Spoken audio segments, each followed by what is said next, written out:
This is the 31st Lap Podcast, recorded live in the studios of FingerLakes1.com in downtown Seneca Falls, New York.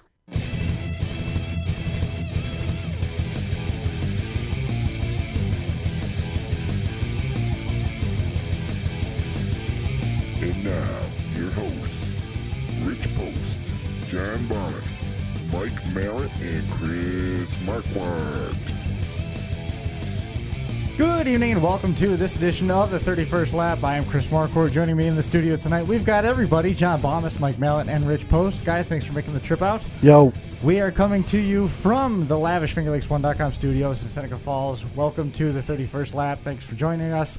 We're streaming live on FingerLakes1.com. Follow the links to see the show as it happens. We've got all the gang here. So happy to be back here again. We're sitting on top of Eastern States weekend. We'll give you a full recap of what's coming up there. We got some results from the King of the Can event here last weekend. We've got Jeff Hachmann coming on the show. We're going to catch up with our good friend Rocky Warner. Ryan Godown's going to be on, and we're going to finish up the show with Jeremie Corcoran. Tons of stuff to talk about. Jumping right into it. First, right off the top, Rich has been able to find time in his busy schedule to join us here. Holy. It's a miracle. The ghost is back. And we went around the room to check mic levels. We forgot to do Rich's because we're just not used to having Well, to normally do we don't use that mic. I know. It usually sits idle. Yeah. There's Rich. There's we leave it open. It's too bad we don't use a mute button on John a little more often. Listen. Don't get smart. Well, there we go. Now we're back. Now we're back. All it takes, Mike, is for me to be here. Yeah, and get to I know. listen. Then That's all it starts. Yeah, because you weren't here last week, I didn't do it once. See? Yeah. I didn't have to. Yeah. We got a good argument going last week, though. Yeah, we did. And I don't doubt that we're going to get a couple of good arguments. Yeah, we'll get going too. here.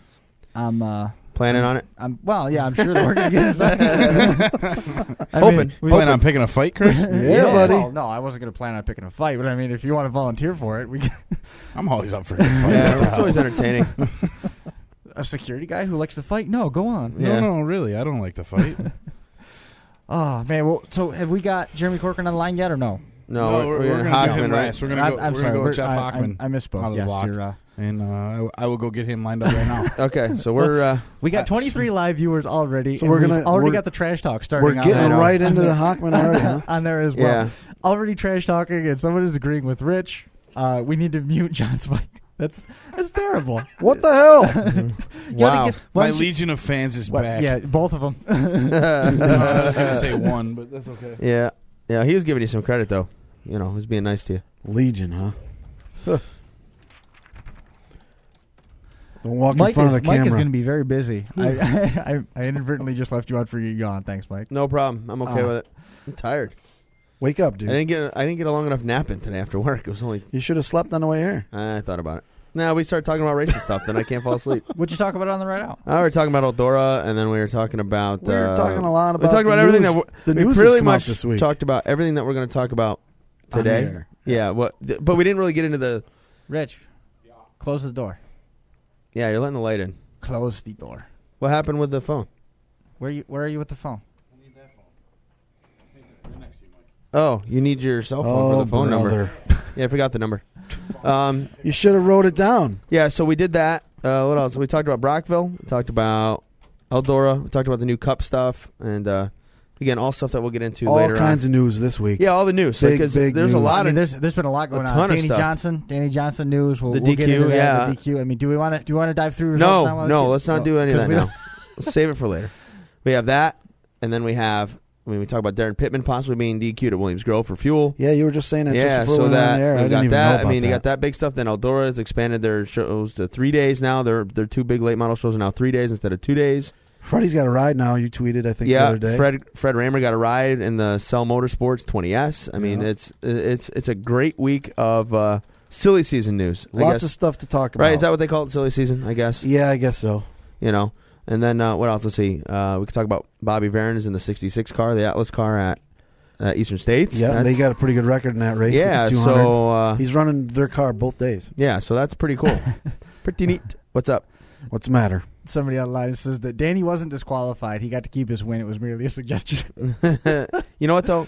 In the grand scheme of things, he lost the thing that matters the most, and that was $4,000. Yeah. Yeah. Because, you know what? It didn't affect him in the point standings. No. Oh, well. No. 150 points didn't matter.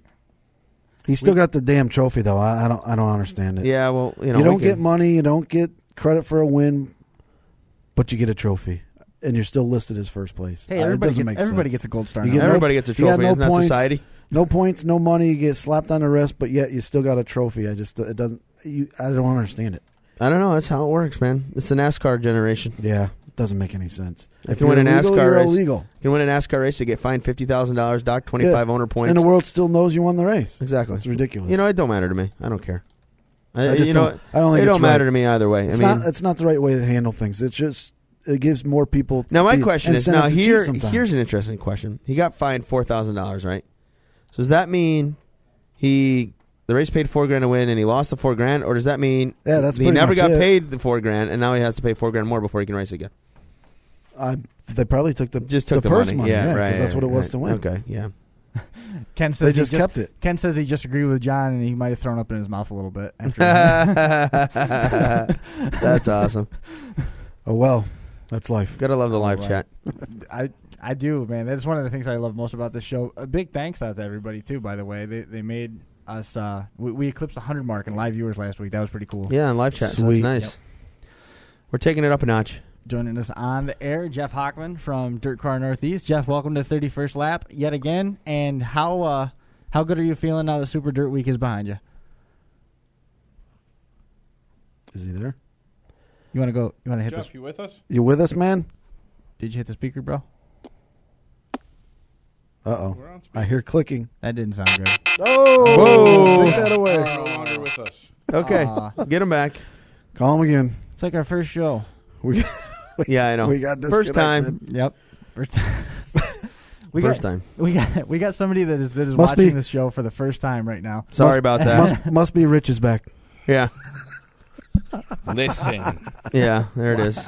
No, it's well, good. I'm glad they're listening for the first time. I hope they enjoy it. Yeah, they tuned in expecting to see Dog and Polly. Yeah, sorry about that. Who? And the 31st lap. Right, we're all set. Wow, we called back. That's pretty good. That's awesome. Is he there now? He is there now. Can he hear us? About that? With Great. Jeff Hachmann. Jeff, welcome again to the 31st lap, and are you feeling any pressure released now that Super Dirt Week is behind you and it was a successful weekend? Well, I mean, some would say relief. I would say I'm still catching up. We just had our recap meeting this morning on 2012 Super Dirt Week, and already making plans for 2013. Some of the fans have already been involved in our 2013 infield reserve camping plan that is being modified due to New York State regulations. But we've also added 116 new reserve spots in the infield, and we recapped. We send out a memo and ask everybody to recap the event from different aspects: customer service, fan experience, competition, leadership, so on and so forth. And results yielded 13 pages of recap notes. Jeff, Wow. Jeff, we I'm spent glad. 2 hours this morning dissecting those recap notes and finding out what we did well, what we can do better, and what we're going to do next year. So planning has already started, and on top of that, I've already booked my travel to World Finals for a week, and I come back for the banquet, and then I'm already down November 14th to Volusia for a month to start getting ready for DIRTcar Nationals. So my season hasn't ended. Jeff, I'm glad you brought up the situation with the 2013 Super Dirt Week camping for the infield. As you stated, the center section of the infield that is not reserved, where myself and a lot of us do camp, I know it's probably early yet, how will there be a way for us to track? Because the group that I camp with, and there's a lot of people that go in that center section, they camp in the same areas every year. How will those people find out how to get that area that they usually are at now that it's going to be reserved next year? Well, we finalized the process yesterday. Let's start with the existing group that is in spots 109 through 268. Those spots were 159 spots that were 15 feet wide. New York State regulations mandates 20-foot wide spots, so now that area will now consist of 116 spots. We are doing a lottery for all the fans and guests that were in those locations. If their lottery number is chosen, they will have the opportunity to purchase in that area again. If it is not chosen, they will be first right of refusal in the new area, which is 116 reserve spots in what was known as the general camping area in the infield. There will not be a general camping area in the infield as of 2013. Right. That was what I read too. Every fan or guest that has a spot in the infield reserve camping in 109 to 268. If they have not contacted us already by the documentation that we left on their camper and the map in 2012, we will be contacting each of them one-on-one to understand their participation and interest in 2013. Now, once the lottery is chosen, everybody will be contacted again and will be notified if they have won the lottery or if they have not. So we are trying to make this as turnkey as possible, and understanding the concerns of all our customers, we will be in one-on-one contact. We're not expecting them to pull up some internet site at 5 p.m. on some Tuesday night to figure out if they won or if they didn't and what they should do next. All right, because a lot of us are going to be in a situation, the ones that you're in contact with obviously are going to be the ones that you have records of having reserved sites. For those of us who don't buy the reserved and camp in that unreserved center section, we're going to have to try to keep up with what happens with this, because I guess my question would be, like, for my group where we camp in that center section that is unreserved, for years we've had the same area. We just have always ended up there every single year for many, many years. That now will be gone because it will be reserved. How will I know if that area, those reserve sites, get sold? How do I keep track of that? Because I don't even know what the numbers would be yet. Either call the ticket number or go on ticketforce.com. You will be able to look at that site like you do any other reserve site and see what areas have been purchased. Now, come January 1st, any area that has not been renewed or purchased as a result of the lottery will become open to the public for reserve camping at $100 a spot. For the fans that are in 109 to 268 that may lose their spot because of the lottery, they will be able to purchase a spot in that area for $90. Right. So that center section, even though the work hasn't been done, and I know what you're talking about, John. Yeah, you know where I was. Your area for 20 years. Yep. Unfortunately, and we did a little bit better job at it this year. Unfortunately, people should not be going in there and marking off what their spots are when it was general camping in the first place. Right. So, I know a lot of them did. It's an unfortunate situation, but it's surely it's the future. I mean, when it comes down to it, I mean, we need to keep campers enjoying themselves, but we also need to keep them within regulations. And we look to continue to build this reserved camping area, whether it be infield or outside the grounds, for years to come. Now, as you stated, obviously the work hasn't been hasn't been completed yet, or probably hasn't even been started yet. But what you're saying is there are numbers for those sites already, even though the work isn't done? The work is already done, John. Oh, they already did it? I've been working on this since before 2012 started. No, I mean the actual the electric put in and the water line. I mean the work on the fairgrounds itself. Well, there will, as far as I know, and this could change at any time by the state, there will not be designated electric or water for those new spots. Oh, okay. See, what I had read. So will they have an opportunity to hook in to one of the other spots? Sure. Right. Yeah, where we are, in that center section, all those people, we've always just run our lines across the road, one way or the other. And everybody else in these new reserve spots will have that same opportunity. Right. So there isn't going to be water and electric run through the center of that area. at this point, I can say no, there isn't. That doesn't mean that could change. Okay. I mean, to be honest with you, and New York State updated that area. Sure. It made it 116 spots. That was news to us. Okay, well, I'm glad you clarified that, because that's what I was originally told during Super Dirt Week when I found out that that's what was going to happen, that they were going to run a fence line with water and electric right through the center of that area, splitting it up in half. Are you done with camping now? Are we done?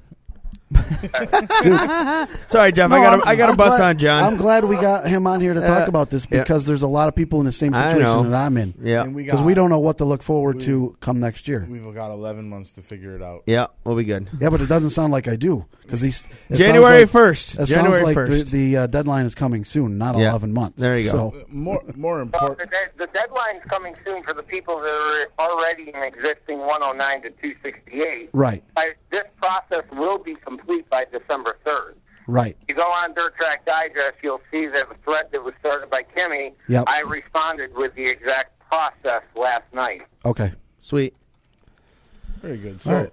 So I'll keep track of it and try to stay on top of it. So, Jeff, other than that, how did the teardown go and everything else? Teardown went great. We have an incredible team. We've come a long way in developing the team and finding the right folks that actually gel together. This year was one of our operational gems, I would say. I mean, Mother Nature hurt us a little bit on the competition side, and I'm sure the Sportsman folks would say we should have done this. The 358 folks would say we should have done this. When it comes down to it, I always like to ask somebody. I had some Sportsman folks that were upset in the schedule change, and I say, okay, you tell me what I should have done. Tell me what I should have done. Should I have... I'm sorry about that. My phone is beeping out of control. It's all the people calling for camping. Yeah. Maybe it's everybody listening to me on 31st lap. Yeah. They don't like what I'm saying. But anyways, There's 12 Sportsmen, guys. Operational event. We obviously battled Mother Nature. Our entertainment value, our appearance, the aesthetics of the event, I think have come a long way. The was out of control.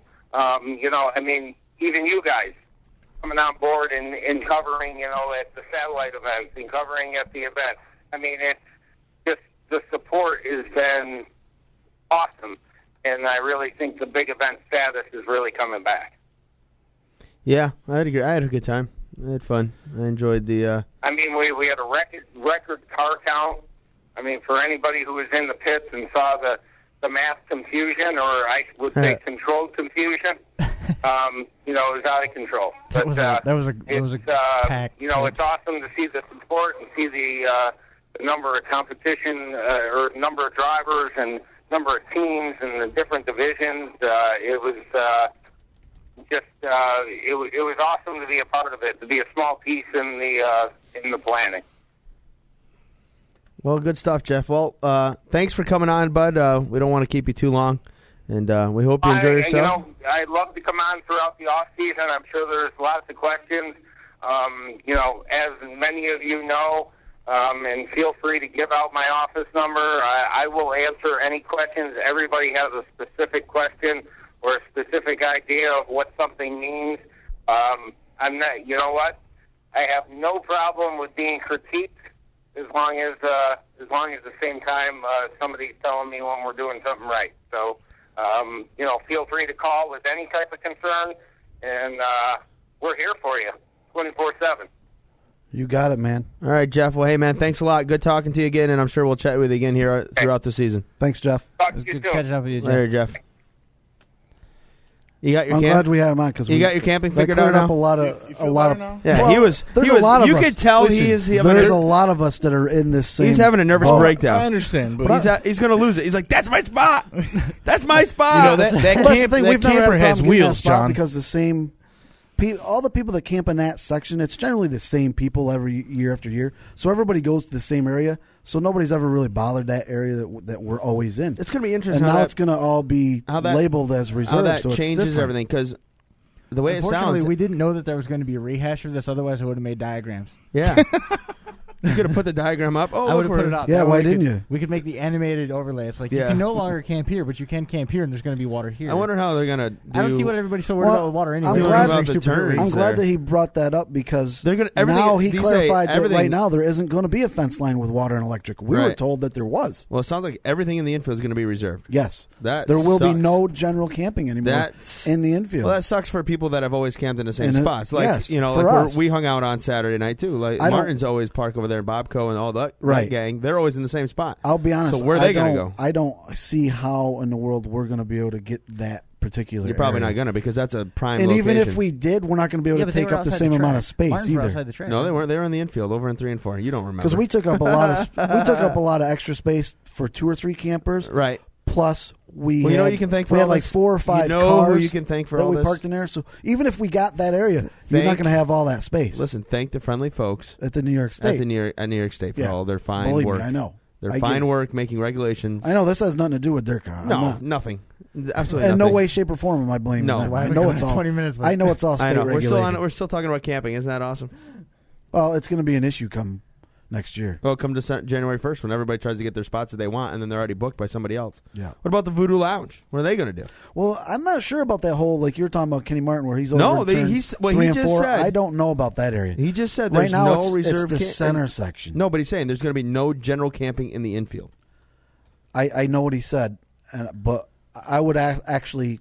Next time you talk to him, I would actually ask him to clarify that because I'm not sure. Everybody on the internet really enjoying our camping talk. None of that has been talked about that area. Right. Okay. We'll have to chat about that. We'll have him back on. It's been all in the center. Yeah. I don't care. I you know where I stay? My house, 15 minutes away. And where do we stay? And Sunday I hang out with Adam Ross, and we stay in his camper. So not so bad. Not so bad. Good. Yeah, it was good. It was warm. Good. It was warm. Yeah. You didn't feel nothing. I think. No Ryan? Not yet. No Ryan go down. What happened? Don't know. You go to voicemail? Didn't answer? Didn't answer. Uh-oh. Yeah, we'll try him again here shortly. Well, Nice. We'll get by with it. Checkers. Oh, we're doing that, huh? Record. All right, here we go. Doing results? Yeah, we'll look at it right now. Save Brockville for the end because we got some conversation to wrap around. Yeah, okay, so I'll skip Rockville and come back to it. All right, Accord on Saturday, which we ended up not going to. The run which Brunk, Vinny DeSico picked up the win there, skipping over Brockville. Georgetown, which Richie Pratt, Ricky Elliott. Grandview, Jeff Strunk won the modifieds. Midgets was Steve Buckwalter. I'll take that from you. URC was Art Lydell. What the hell? Robbie Stillwagon was the URC champion. Now that that's done. Heston, the ultimate. Friday night, Rick Eckert won. Saturday was Tim Fuller. Yes, I Tim saw Fuller that. Getting his first 10 win. grand, right? Yeah, his first win in the Kennedy trucking ride. Lincoln, Corey Haas won the 410s. Nicky Young won the 358 race there. Rolling on through NASCAR, Charlotte, Clint Boyer, Joey Logano, and the Nationwide. That's it for that. New Egypt was the Quaker Shaker, Rick Laubach. Yep. Ryan Godown won Friday night at the Penn Can Speedway and the King of the Can. Great race. Ended up getting by the Doctor. Yep. Danny Johnson for the win there. Good race. Yep. Freezing cold. Yep. The Patriots at Brockville was Steve Poirier.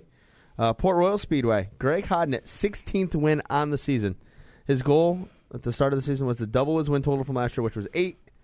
And getting the win on Saturday from 8th spot to pick up the win, 16th win. And Greg wearing the Hodnett. shirt. And also was the 2012 official track champion at the Williams Grove Speedway now officially. Let's see, rolling on through there. Getting into the World of Outlaws, they were at Charlotte. The late models was Rick Eckert won there. Yep. You had Peevely. Jason Sides won the makeup, the whole news show. Craig Delansky won the Ironman 55. The Sides deal didn't come out, run out of gas right at the very something end? like that, yeah. And then Williams Grove, Darren Pittman won, but that is in dispute. They did the fuel test. They did the water test on the fuel, and it came back cloudy. So now because of that, they sent it out to a lab to be checked. Nice. Yeah. So and he had and then the 358s. Pat Cannon made up 120 points in 2 weeks and ended up being a 5-time track champion now in the 358 sprint cars. Really? Yeah. I think that wraps it up here. You want me to do something? Go for it. Get her done. ASCS National Tour at Lone Star Speedway in Texas. They had a 3-day show. Thursday night, night 1, we had Justin Henderson. Night 2 on Friday was Terry McCarroll. And then the finale on Saturday night was Wayne Johnson. Wheel and Mods, they had their World Series weekend at Thompson. Yep. Bobby Santos won that over the weekend. Can-Am West, Dylan Kwasniewski won at All-American Speedway. You mentioned ARDC. USAC Silver Crown, they were at Terre Haute. Bobby East won the race and won the championship. Toby Tobias Jr. finished 11th. USAC Sprints also at Terre Haute. Chase Stockin won his second USAC Sprint feature in a row. He's only won 2 in his career, and he's won 2 in a row now. USAC West Coast 360 Sprints at Hanford, California was Ryan Bernal. And that's pretty much it. USAC, a little bit of USAC news. Ignite Racing Ethanol Fuel announced this week that they got a contingency program worth $125,000 starting next year. Cool story, bro. For Silver Crown Series, they're going to put up $5,000 to the winner if they're using their fuel. Wow. And then they're going to put some contingency money into the USAC midget program and the quarter midget program. So that was a nice. Did you see the other, for wingless stuff? Did you see there's going to be a meeting this off season to start a wingless 600 series tour in Pennsylvania? Doug Borger. Really? The XL modifieds. Yep. I know you'd enjoy that. Yes. You I like the micros. I really enjoy the micros. Yeah. Okay, so did you want to? We've actually had a couple offers to go try our luck with a live cast. Yeah. At Paradise, where they run a variety of micro divisions. Yeah. That'd be interesting. Something that we need Absolutely to do is would be cool. we need to get our live feed stuff a little bit more stable. We still had a couple little problems, nothing major, but we were able to do pretty good with Super Dirt Week. So I'm thinking next year we might look into doing that a little bit. Yeah. Right. I'm open to that. Did you want to save Brockville for later? We're probably. Well, who's he getting on? Is he getting somebody on the phone? I mean, we're staying on pace with everything. So Rocky Warner here, he's on deck. He'll be coming in here. We'll chat a little bit with him about his win at Super Dirt Week, the runner-up showing with the Pro Stock. Or no, he was third place with the Pro Stock car. He won with the Sportsman car. Yeah, and he won the Sportsman race at Accord last Friday night or Saturday night. Saturday, right? Yeah. Saturday afternoon. Yeah. King of the Catskills. Yeah. Wreckage in the Catskills. Is that what it's called? Yeah. King of the Catskills was Fonda weekend. Oh, that's right. Yeah, I always forget the various names. Yeah, what? I believe What they are you call it laughing at? Wreckage in the Catskills. Wreckage in the Catskills. Yeah. That sounds like something that I'd be going to. Yes, it does. Yeah, I know it does. Right, that's 100% right up your alley. That is dead on. Yeah. That was a 50-lap $1,000 to win Sportsman race. So he had a nice couple weekends in a row there. Rocky did. Yeah, you can read all about it on page 47 in your area auto. There you go.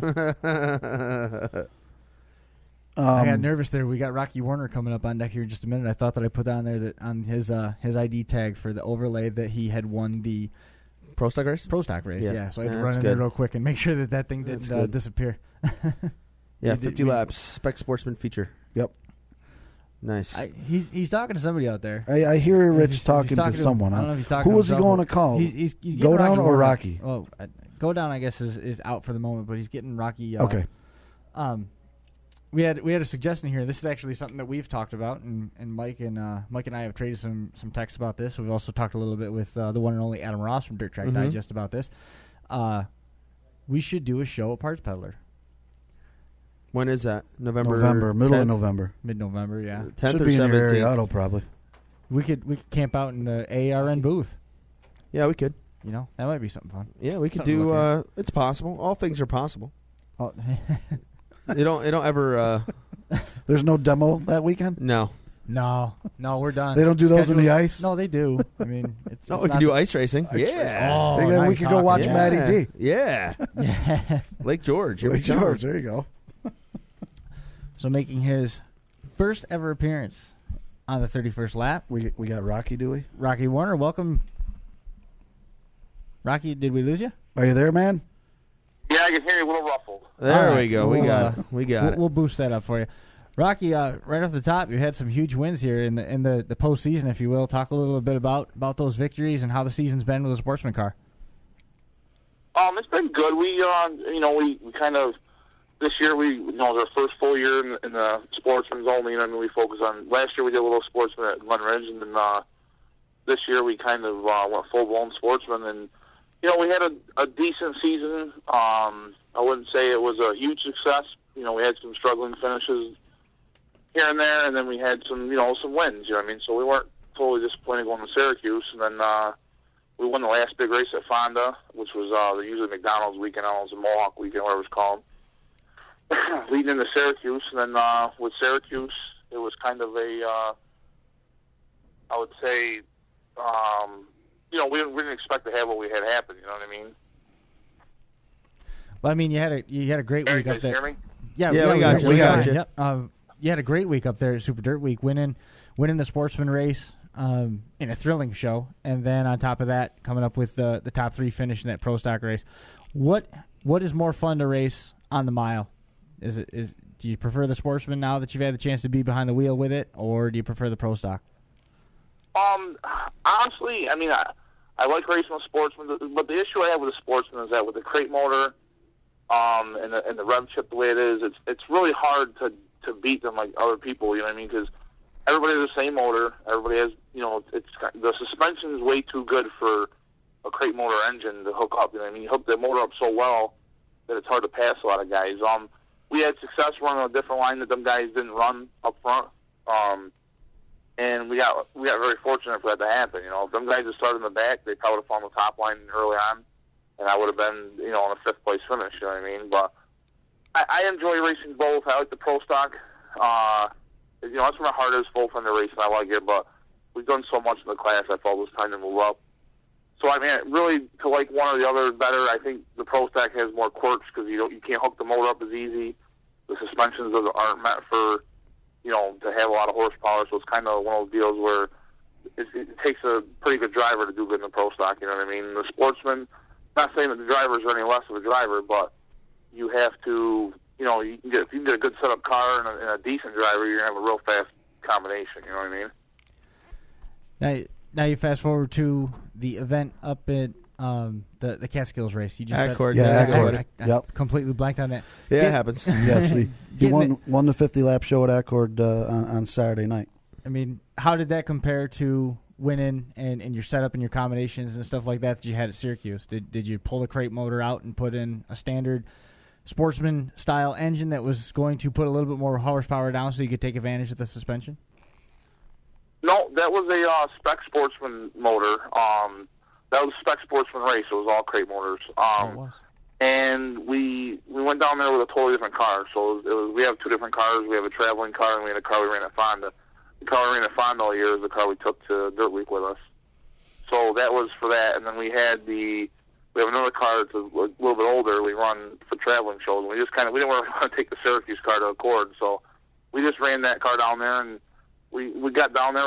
We had a bad draw early on. We started in the back of the heat race. We ended up almost winning our heat race, and then somehow we got lucky enough to redraw the pole and start up front. And I guess I read the article today. There was 10 caution flags. There was quite a few cautions, but it was a 50-lapper, and we held on for the win. Did you lead every lap?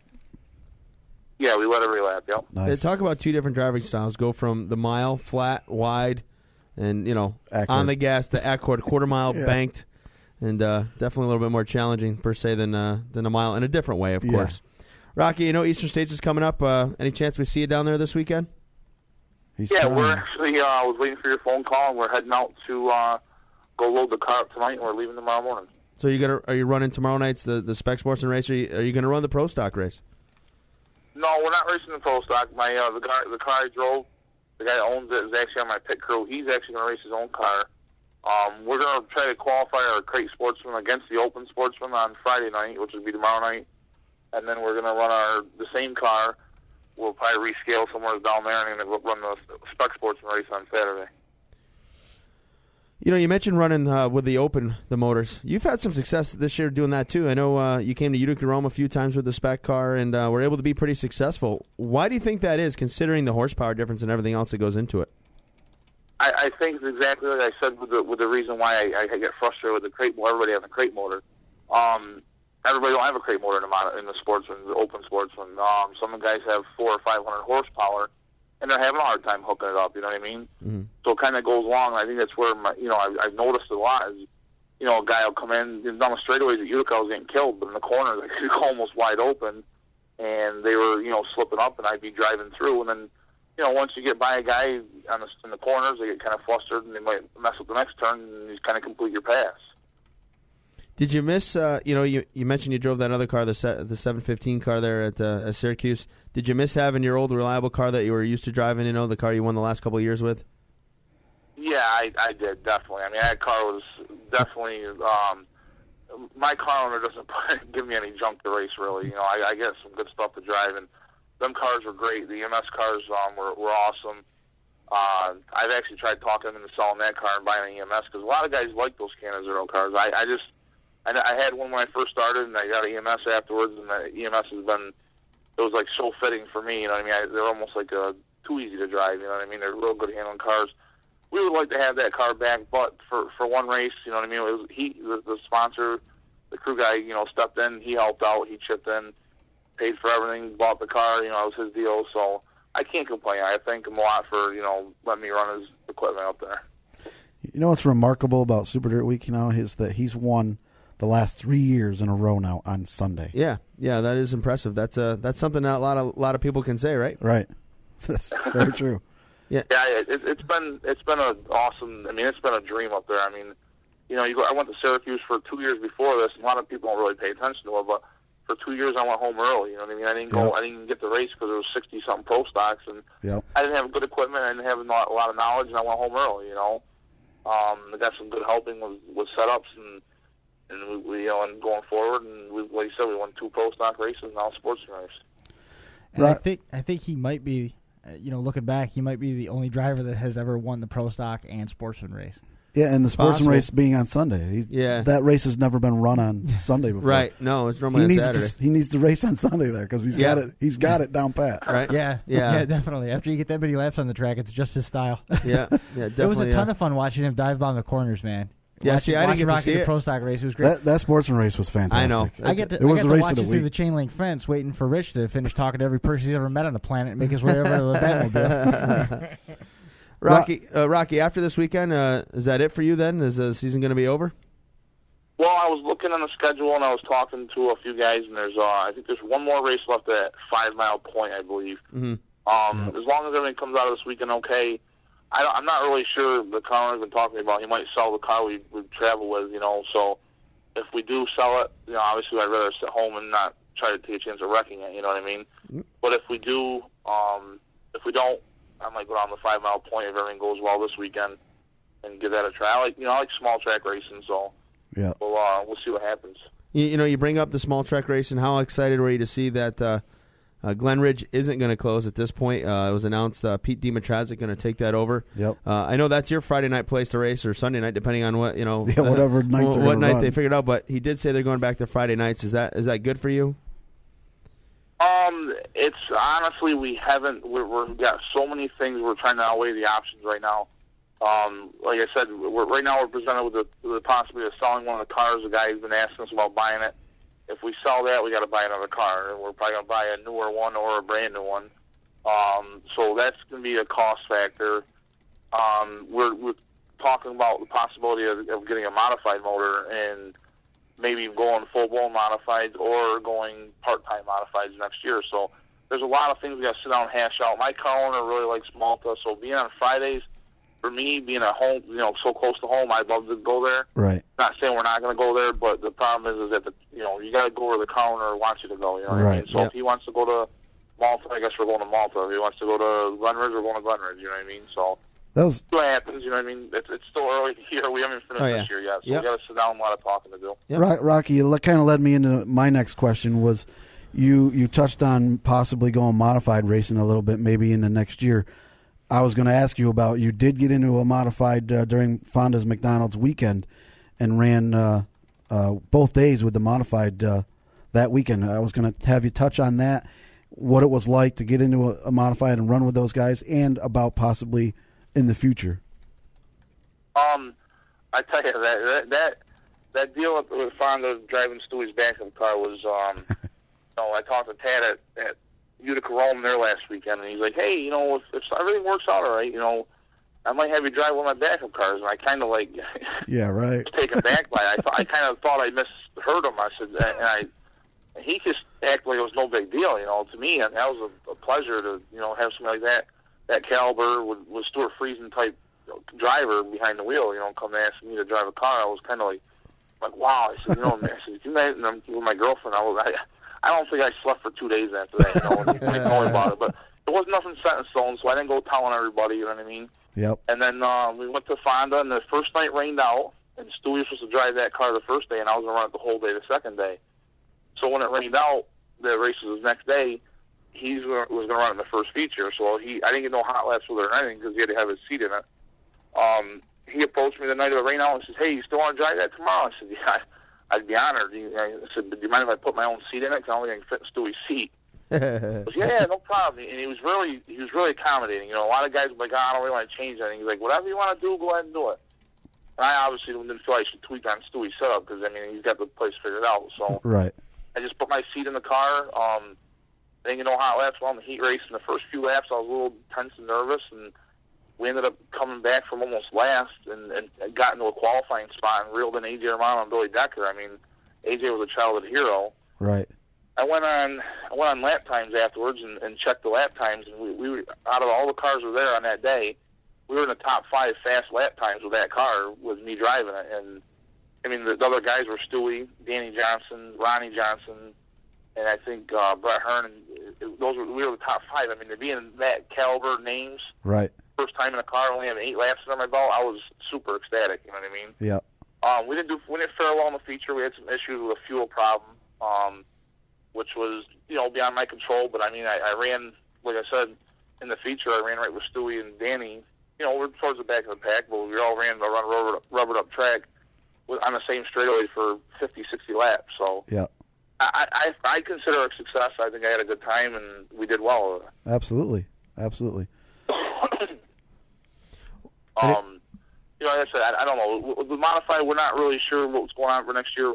We really would like to get I would have liked to got one this year to kind of have some end of the season experience to see what we can do it next year. You know what I mean? Because you always get lucky and hit on something one time, but right. The modified is a big thing to be moving up into. It's not like it's just going up from go karts to street stocks. It's going from same type car, but you're going from the good guys to the best guys. You know what I mean? Yeah. So it's going to be tough. Yeah, and your experience in those type of cars with the Sportsman isn't plentiful. It's only been a couple of years with that style car to begin with. Yeah, like I said, this is my first full year. Last year we ran Glen Ridge only. Right. We dabbled with a few races. We went 2 races at Fonda. We ended up winning one of the 2 races we were at Fonda. I went to end of the season, like I said, like I would have like to do this year. End of the season last year, we traveled to 4 or 5 different tracks and tried to get some seat time, but right. I didn't have a clue how to set the cars up or anything, so I was kind of just throwing a basic setup. I didn't know what shocks to run. I didn't know anything, And in a year, some guys had told me they pay attention to, you learned a lot in a year. I'm like, kind of have really. Because I used to have to be on the phone with somebody, calling somebody every day, asking them how to do setup stuff, and I still do ask questions. I'm not afraid to walk up to Matt Shepard, Stewie, or whoever, and say, hey, how do I do this, or what do I do to make this better? Right. And surprisingly enough, them guys are more than willing to give you the info, but you don't see a lot of drivers asking questions of them kind of guys, Yeah, I'm sure a lot of them are afraid. Yeah, well, the thing is, once you move up and if you beat them once, you're probably not going to get much information. You're probably right. But if I can beat them once, I might just retire because it's really there. You know what I mean? I think I'd probably retire after that. But no, definitely. And you're right. I don't know. Stewie's pretty decent. I think Matt's pretty level-headed. I think they would probably still help you out a little bit. They're not going to give you as detailed as information, probably, but once you get in that kind of thing, you got to expect that kind of stuff. You know what I mean? You're not going to get the welcoming open car. Oh, come over to our trailer, hang out anymore. You know what I mean? But it is what it is. And then maybe some guys would come to me, ask me for help. Yep. Well, Rocky, we appreciate you coming on, bud. We don't want to keep you too much longer here. We want to give you an opportunity. We'd like to give everybody a chance to thank the sponsors and so on that helps them out. So why don't you take this opportunity and go ahead and do that? Yeah, my biggest thing, to help my crew. And the guys put endless hours in. I got a pretty wide crew that guys that show up periodically. But I got 2 guys that help me out a lot: Keith Dwyer and Joe Reed. They help me out a ton. My family obviously sticking by me racing so much. That I do travel around the lot. I like to race everywhere as I can. My car owner Ray and Kirsten Suffern. They got a little small car lot and they invest a lot of money in for what I'm able to enjoy as my livelihood. And to have fun with it. So, they help me out a ton.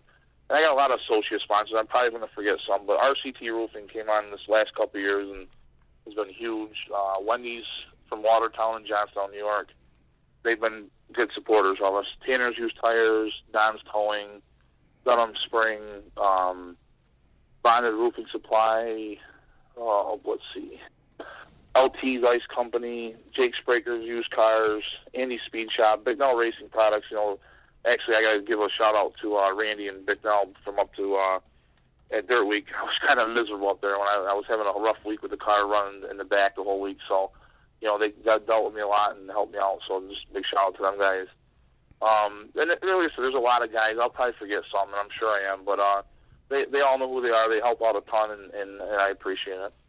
Well, bud, good luck this weekend. We'll hope to see you, and I'm sure we'll see you down there. I'll be walking around the pits and so on and so forth. So, but good luck. Have some fun, man. Yeah, thanks, Rock. Thanks, guys. Thanks, Rock. Have a good one. Man.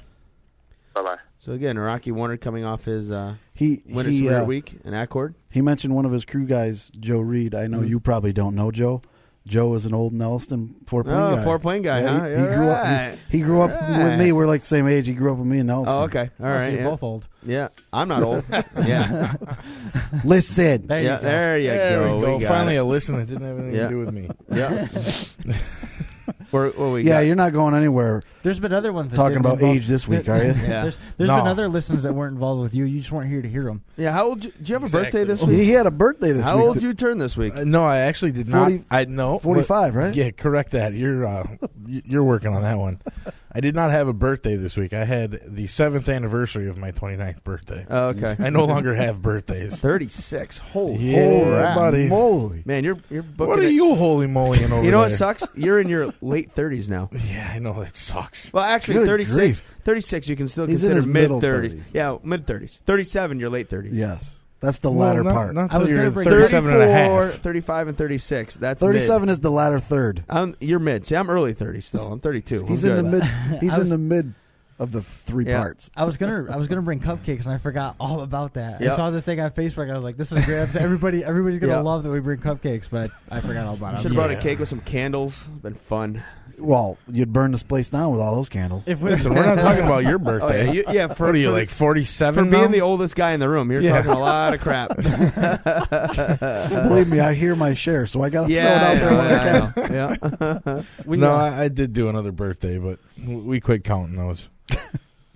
Yeah, we have people that are very concerned with what did you do with the Columbo hat? It's over on the table. It's still there. I'm trading it for a sucker. Piss off. Yeah.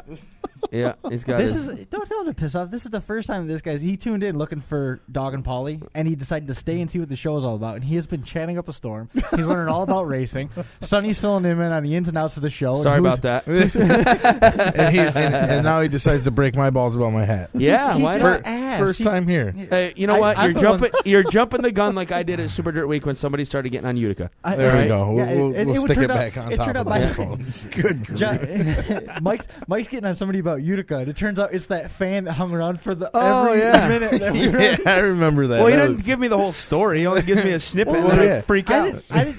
You're breaking the dude's balls to actually sat there and watched our first live show? Poor guy. Jeez. Hey, yeah, but listen, the good news is he still tweets with us. Come on, so. I am an equal opportunity ball buster. That is true. Exactly. Okay, I Mike pick on does not. everyone or I get miserable with everyone. That It was is- Sunday night at Super that is- Dirt Week. I was miserable. I was done. Yeah, and, Done. and he was You're- killing, I think everybody I was was done. done. It was a killing long everybody week. that you came across. Listen to you over there saying, yeah, like you remember. Well, I'm sorry, that was Saturday in the stands when, Yeah. you were killing everybody in sight. Oh yeah, That was- Saturday was. holy crap. It was a long day. I didn't see Saturday. I was cranky the whole weekend. I was No, so just- tired. I just want to let you know that this his name's Les, and Sparkplug has now given him the nickname Mudplug, and everybody has welcomed him with open arms. And I mean, it's Mud crazy. plug and spark plug. Yeah. Yeah. Well, hey, thanks for listening. I hope you're enjoying yourself. As long as it's not a butt plug. I knew it was That going joke- there. the joke's I already knew been it. there. I knew it was going there. I Already knew been it as soon as I heard it, and it came into my head. I go, you know what? I don't need to say it because one of you guys is going to say Yep. it. And I knew it was John. I'll I take knew it. it. I'll John, take that oldest one. guy in the room, decides to jump up and volunteer for that job. Yeah, I'll take yeah, that one. Of course. Jeez. Well, we're going to have... This is the one that everybody's been waiting for. People have been asking like crazy. So, everybody at home, stay tuned. All 58 people watching with us live, thanks for joining us. This is the 31st lap. We go live to tape every Thursday night. Goes up on YouTube immediately after. You can find us on Stitcher Radio, fingerlakes1.com, fingerlakes1.tv, 31stlap.com, on Twitter, Podcast? at 31st lap. Right. Did you mention that? The podcast, podcast.fingerlakes1.com. Be sure to check us all out.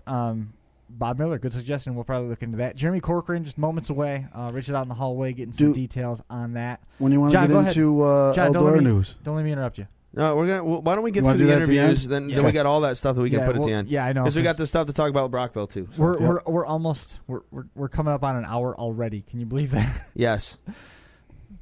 Can you believe that? Everybody, this is the intermission. This is the break. Everybody grabs their phone, catches up on the text messages. Well, I got some messages. I was looking to see what time it was when you said it was. Yeah, I had some people send me a couple question things. So I think we've covered it. So we're good on that. So my phone's been quiet for a change. Yeah. Yeah, we got a couple upcoming dates that we can let everybody know about. We've talked a little bit about that. Starting right off the top, Eastern States Weekend is coming up October 19th, 20th, and 21st at the Orange County. Yeah, that's tomorrow morning. Yeah, I'm leaving in the early afternoon tomorrow. Sweet. Yep. Dutch Hoag's National Open is going to be, I believe that's Saturday. Saturday 20th. at Black Rock, right? Is that for the modifieds? There's a ton of divisions. There's going to be like 200 cars there. It's crazy. Oktoberfest at Hagerstown is the following weekend. I'm going to that too. That's going to be on the 27th. That's modifieds. It's modified sprint late cars. models and 2 divisions of sprint cars. 410s and 305s. No, 358s. Right? No, 358s. They didn't get rid of the small blocks. They combined the big and the small blocks because they haven't been getting enough cars. And that's running against the National Quarter Mile Championship at 5 Mile Point. 5 Mile Point. So that'll be also this weekend is the Delaware State Championships. Yes, Delaware National. I used to go Friday to that. And Saturday. Used to go to that back in the day. It used to be on a lone weekend. Yeah. It used to be after Hagerstown. Yes. Not anymore. That used to be the only race in November. Yeah, right. You go to that because that's what it was. When the World Finals went to November, I think they moved it up. ahead. Every now and then it runs against. Now it runs against Eastern States every time. Yeah, that kind of stinks. Yeah, Delaware. What'd you call that? Delaware State Championships. Delaware State Championships. Yeah. Yep. That's it's a good. It's Friday and Saturday. Deal. It's a good deal. It's better now. Be a nice race to go. From what I've heard, it's better now that it's at night because during the daytime, it took rubber and hot laps, and it was beat the crap out of each other. Because it used to be Saturday and Sunday. Now it's Friday and Saturday. You know, like I think I've mentioned on here before, though, the coolest thing they ever did there was that slide for 5. Water the heck out of the track and have a 5-lap enduro. First car to win, get 5 laps in wins. However you do it. It was awesome. That sounds like a ball. Oh, it was cool to watch. And that was at Delaware. Speaking of which, there's a derby coming up on November 3rd at Black Rock Speedway, and then the National Parts Peddler Trade Show November 16th. When is Black Rock has 2 modified races When's left. the last modified race at Black Rock? It's in the middle of November. Yeah, like the 10th maybe or something. No, I think it's even. I don't think it's. No, I think it's later than that. It's in November. There's two modified races left. This Saturday and then one in November. Oh man, I want to say the 10th rings a bell. Yeah, but the 10th is unless that's Bridgeport. 10th is Bridgeport, I believe. The last Bridgeport 2 is races the 10th on because the Utica Banquet is the 10th, and then the 17th is the ESS Banquet. Because the last 2, I believe, the last 2 shows on the Fantasy League schedule I put together were Black Rock and Bridgeport. I think. Okay, so they're both in November. And I want to say it's against Charlotte. I think. Yeah, that's what I think. It's it the might first be. weekend in it November. might be.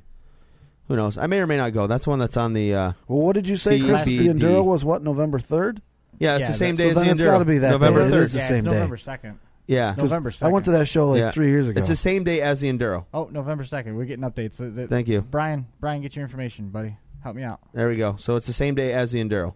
Yes. 100 laps, 10,000 to win Enduro. Yes. And modifieds are racing for 6,000. Because the year I went, there were no modifieds. Right. This year there is. So maybe I don't know. That I'm telling you, that Enduro is one of the funniest freaking things. Yeah, I know. They're see. fun. I've went to a couple Enduros. I went to Black Rock for not Black Rock, Ransomville for the Hangover one year. Yeah, that was fun. I would love to do that one day. It was cool. It was neat. You know, the last 2 years, and I went to I went to Brockville once for they had an Enduro on. Oh my God, that was the coldest I've ever been. Even colder than this past Friday. Can-Am does it now too on New Year's. Oh my God, was it cold? Chilly? A bit? Like Saturday at Rolling Wheels chilly or cold? No. Think dude. about it. Friday night was way colder. Think about it. What's the difference? You go out, you watch a hockey game outdoors. At the fairgrounds a few years ago. Once, and it wasn't even that cold though. It was like 35. That was cold that day, but it wasn't. You dress appropriately. It wasn't like it was at Brockville. It wasn't 0. The track was frozen. Like the track was ice from top to bottom. Snowmobilers, and they couldn't even get the cars because Brockville's banked. It took them like half an hour to get the cars up over the bank to get them onto the track because they had to like plow snow and get snow on the ice to get them up and over. Right. But oh my God, it was freezing.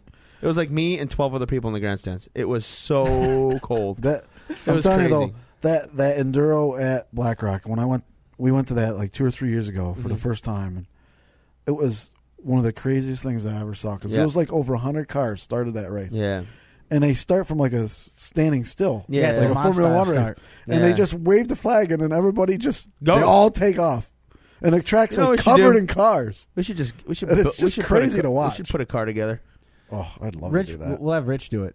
Yeah, he's got experience. Yeah, but can he get 100 laps out of it? I would run one of them. I would do it in a heartbeat. I got a fire suit. I don't have a helmet, but I got a fire suit. I don't have any you don't of need that a helmet. stuff. You'll be fine. I'm not going to hurt anything.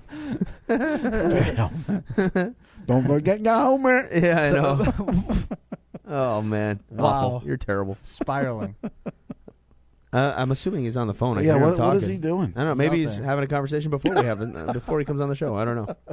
I know he always gets all caught up. They get all acquainted. Talking. How you been? What's going on? What's new? Who did he go out to call? Jeremy? He gets all his questions in out there, and then when he comes in here, doesn't say anything. Doesn't say a word. Who did he go out to call? Jeremy? Jeremy, I believe. So did he give up on Go Down? I don't know. I guess. I mean, we can try Go Down when we're done with Jeremy.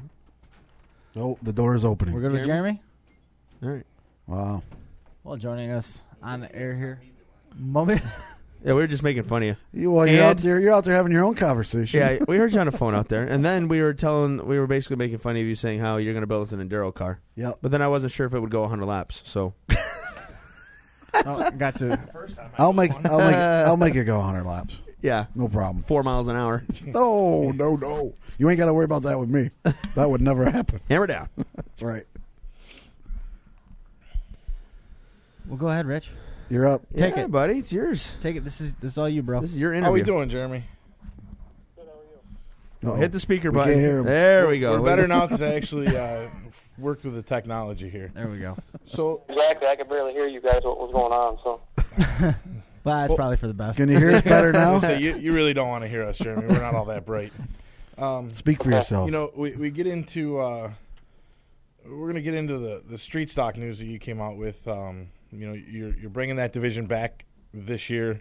You know, going into next year, and you know, talk a little bit about the decision to do that, and you know, with the car counts being what they were this past year, and you know, the most recent years not being really much more than 8 or 9. You know, what went into the decision to bring those guys back for 2013? Well, the biggest thing is,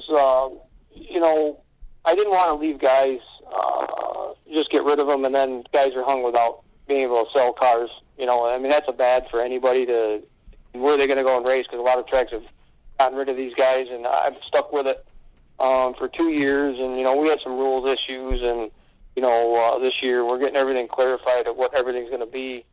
And, the biggest thing is, the car count is not that great. And, with the sprint cars now that I've added weekly, I was going to get rid of a class, but we're going to give it one more shot next year. And if the car counts don't exceed my expectations, they will be gone in 2014. That's a definite. So I'm giving these guys 1 year from this date to either get car counts or we're not. And that's, now everybody can say, well, you didn't give us enough time or this and that. And, and I don't like to, I guess I say don't like to piss people off. I think I do a lot. But it's just, I'm going to give them one more chance. That's all. And then, the way a lot of things are changing with it is as far as the purse structure, if we don't have car counts, then I'm not going to pay a lot of money in the purse because I lost money on the class every week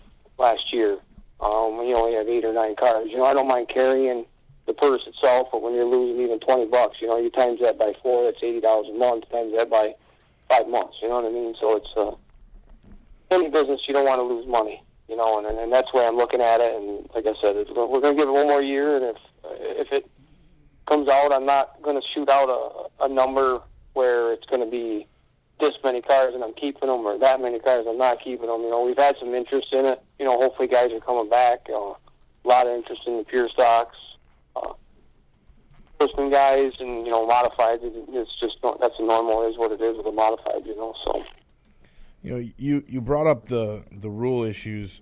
Are you going to be making any rule changes to the street stock division going into next year to try to? No. You're changing nothing. It's going to go with the same rules across the board. Yeah. Most likely, we're looking. Greg Hickson, he's my race director and stuff like that. And he's been bugging me, and to get rules, and Joe Bailey's had some phone calls on issues with rules and stuff like that. So everybody's on me to, okay, let's sit down, and we've got a meeting the day of the banquet a few hours ahead of time to kind of go over what we're going to do for 2013 as far as sponsorship and rules and stuff like that. I'm going to be changing a few things with employees and stuff like that. Just going a different. I got to change some things just to make it run a little bit more easy, I guess you want to say. It's pretty easy for me on a Saturday night. I shouldn't say easy. I'm a nervous wreck every Saturday, but you deal with that, Rich. You probably the one that hurts me the most, probably, because just little issues. But it's little things we're going to tweak for 2013, try to make it better. I know, Jeremy. A couple of things that one of the things I always like to talk about, the sprint car class. Obviously, you guys had obviously you guys had a spectacular debut by the 305 sprint cars, and looks like you got a bright future with them next season. Yeah, I was surprised. I think we had 6 or 8. 6, I think, the first. Well, we might have 4 the first night or 6. I can't remember. We ended up with like 10. And from what I hear right now, and I said a thing on Facebook for emails and stuff like that, just to get an idea. And they're still coming in now. But I've heard anywhere from 20 to 26 to 28 cars. And that's tremendous being, 1 year starting that. And, I don't know how many times I was told that, it'll never work. These tracks have tried it. They give up on it. And, the way I set the purse structure last year, it didn't cost me nothing. What came in, what went out. And we're not paying a lot of money, even if we have a full field of cars. The purse isn't going to be big. It might be the same as a Sportsman purse, because that's where the race saver rules. That's what French Crimes wants the 305s to be. You don't want the difference of a modified paying $1,500 or $1,800 or $2,000, and then last place paying $150, because it costs you, it costs me, it costs any Joe Blow the same amount of money as it does to get to the racetrack. What you spend on your car is what you can afford to do. You know what I mean? There's other people that can spend a lot of money, but you don't want to do that, because then you just start out money in the game with, with the 360s. You got your top dollar teams, and then you got your low budget guys, and your low budget guys will get a decent run here and there, but it's not consistent. They're up front all the time because they can't compete with the money. But this is what that 305 is, to try to make it a same playing field with the heads and all that. You can do whatever you want to the motor. Crank's got to be a certain weight, but once you bolt them heads on, they're a spec head. It's 180 pound on a valve spring lash, so it's nice for everybody. They can get into it cheap, because hey, you got to have a stepping stone from a micro sprint to a 360, and this is where we're giving guys that stepping stone. It's just like from a Sportsman has a 358 to a big block. Some guys do that. There ain't many 358s around here, but you can still run one. So it's, I think that class will be huge this year. It'll only grow. They're not going anywhere. As I've been saying that for the day I started them, and people that, for some reason, there's people out there that, the rumor is you're doing this, and I tell people, if you ever hear that, get the guy's name, give him my number, or get his number, and I'll call him and say, where did you find this out? Because it never came out of my mouth. I don't know how many times I hear that, and I get frustrated with that, because it's just people. Hearsay stuff. We're getting rid of this, we're doing that. People call me, send me a text, are you doing this? It's like, hey, our open is on open tire rule. It's an open tire rule, but it's the American Racers and the Hoosiers. That's all. You can't run a late model tire. It's not, and maybe when I said that wrong with the open tire, not to get sidetracked off the sprints, but, that's how things get started. It's just, the rumors in racing are great. Everybody wants to be in my shoes, because they think we make a boatload of money, but you know what? Here's the keys. Have at it for a week and see what goes into this place. No thanks. We all love to be armchair quarterbacks, don't we? On the topic of those rumors, racers, grandstand racers. I call a lot of them that like to race. And, I can go out and do that. I raced. I let a couple guys try my car. They got out of their car with a smile on their face. I ain't never doing this again. No, you think it's easy? Have at it. I'll do the same thing at a racetrack. You think running a racetrack? You think I show up there on a Saturday morning and sprinkle a little water? They don't realize. I'm there Monday, and I'm there Wednesday, Thursday I sometime half day. Friday I'm there all day water, and then Saturday. So follow me around. Some people, I don't see no activity going on at a racetrack. Well, you don't have to be there all day. You know what I mean? It's not a 7-day-a-week job, but it's also a 3 or 4-day job. Plus, it's Saturday. I'm there in the morning until midnight, and then I drive home. You know? So. Right. On the topic of the rumor mill, there's a lot of names that are coming up tied to that 305 division. Both of the Hendersons, the Ruggles, both looking to move to 305 according to the rumor mill. So we'll have to see how that story develops. And also, in several different conversations, Mike, and this is something that's going to be of interest to you. Oh, boy. No, I'm not making a joke. Bobby Perro is looking at maybe getting into the 305 division at Canandaigua. I know someone else who's getting a 305 too. Little Cobra. Oh, really? Yeah. Yeah. So they tossed that around last year when Chuck was at was it last year or the year before, I think? No, it was the year before. Yeah. They're talking about doing it, you know what I mean? And then I think he's caught in between. I don't know. You know, I don't talk to Chuck that much, but it'd be great. You know, I know the Ruggles, Daryl's called me a few times about some questions and all that stuff, and some other people have, and that's why I added them weekly, because the bi-weekly thing, it's great, but it doesn't give these guys enough seat time to go, to take the plunge. The expense of buying one, you know what I mean? And then they're only racing one night, or every 2 other weeks. week. And then what happens if you rain out them every other week? Then they truck car sits for a month, or they got to go travel and, all this stuff. And it's just not. A lot of guys don't like to travel, and it's not to hurt the Patriots, not to hurt the ESS guys. Some guys, they talked about dropping down on 305 because they can't afford to travel no more. You know what I mean? It just costs so much money. You know what I mean? So it's, I don't know. I don't know where it's going to be. And like the Hendersons, Justin did email me. They've got one car that's definitely racing every week, and the other one is going to try to race every week, I guess. But they said it's hit and miss right now. So those, and it's all right that happens. You still got car counts, but unfortunate thing is I lose 2 cars out of the Sportsman class to the 305. Right, you're not gaining another car. You're just switching classes. It doesn't. It's not a bad thing by any means, but you'd rather have a new blood, new face come in. Maybe somebody will take the spot in the Sportsman class because at the beginning of the year, right? We had 28, 30 cars every week, and if we didn't have that new legend class, I mean, we'd have 40 cars a night. You know what I mean? And so I guess 2 things that I've changed in this area have actually helped everybody get racing, and with the I would like to see the new legends be a little bit more car counts and all that stuff. And then everybody says, "Oh, why don't you just let them run 2 divisions?" Well, I seen it twice last year. Is a guy runs the car and the Sportsman, and then runs new legends, and without new legends, rip the front clip off the car. Well, guess what? I lose a car from my feature. Mm-hmm. I mean, for the regular Sportsman feature, and I don't like that. I like to see them numbers stay. Yeah, he's in the 5th, he's paid, but I like to see that number of 22, 24, 26 cars in the Sportsman division in the feature. So there's a lot of things, and you're scheduling. People don't realize you can't run and that's been asked me this year with the sprint cars. Hey, can we run a sprint car in the Sportsman? Well, no, because it's the same thing as the new legends and the Sportsman. Because when we do that, you guys are probably familiar. I do the rotating thing. Like modifieds always like 4th, I think, but the sprint cars will run first one night, the Sportsman the next, the street stocks, the pure stocks, and it just keeps rotating. It doesn't give the same thing. It just kind of changes the order of events weekly. And when you do that, now you got to watch.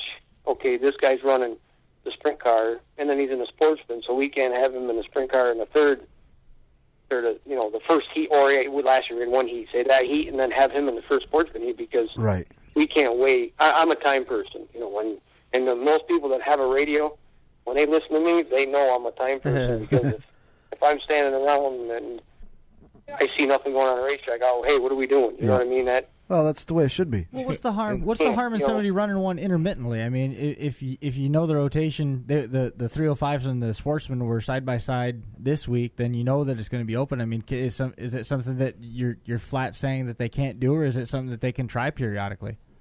No, they can't do it. Just because, I'll even change the order some night, and I don't want to be. I do it myself.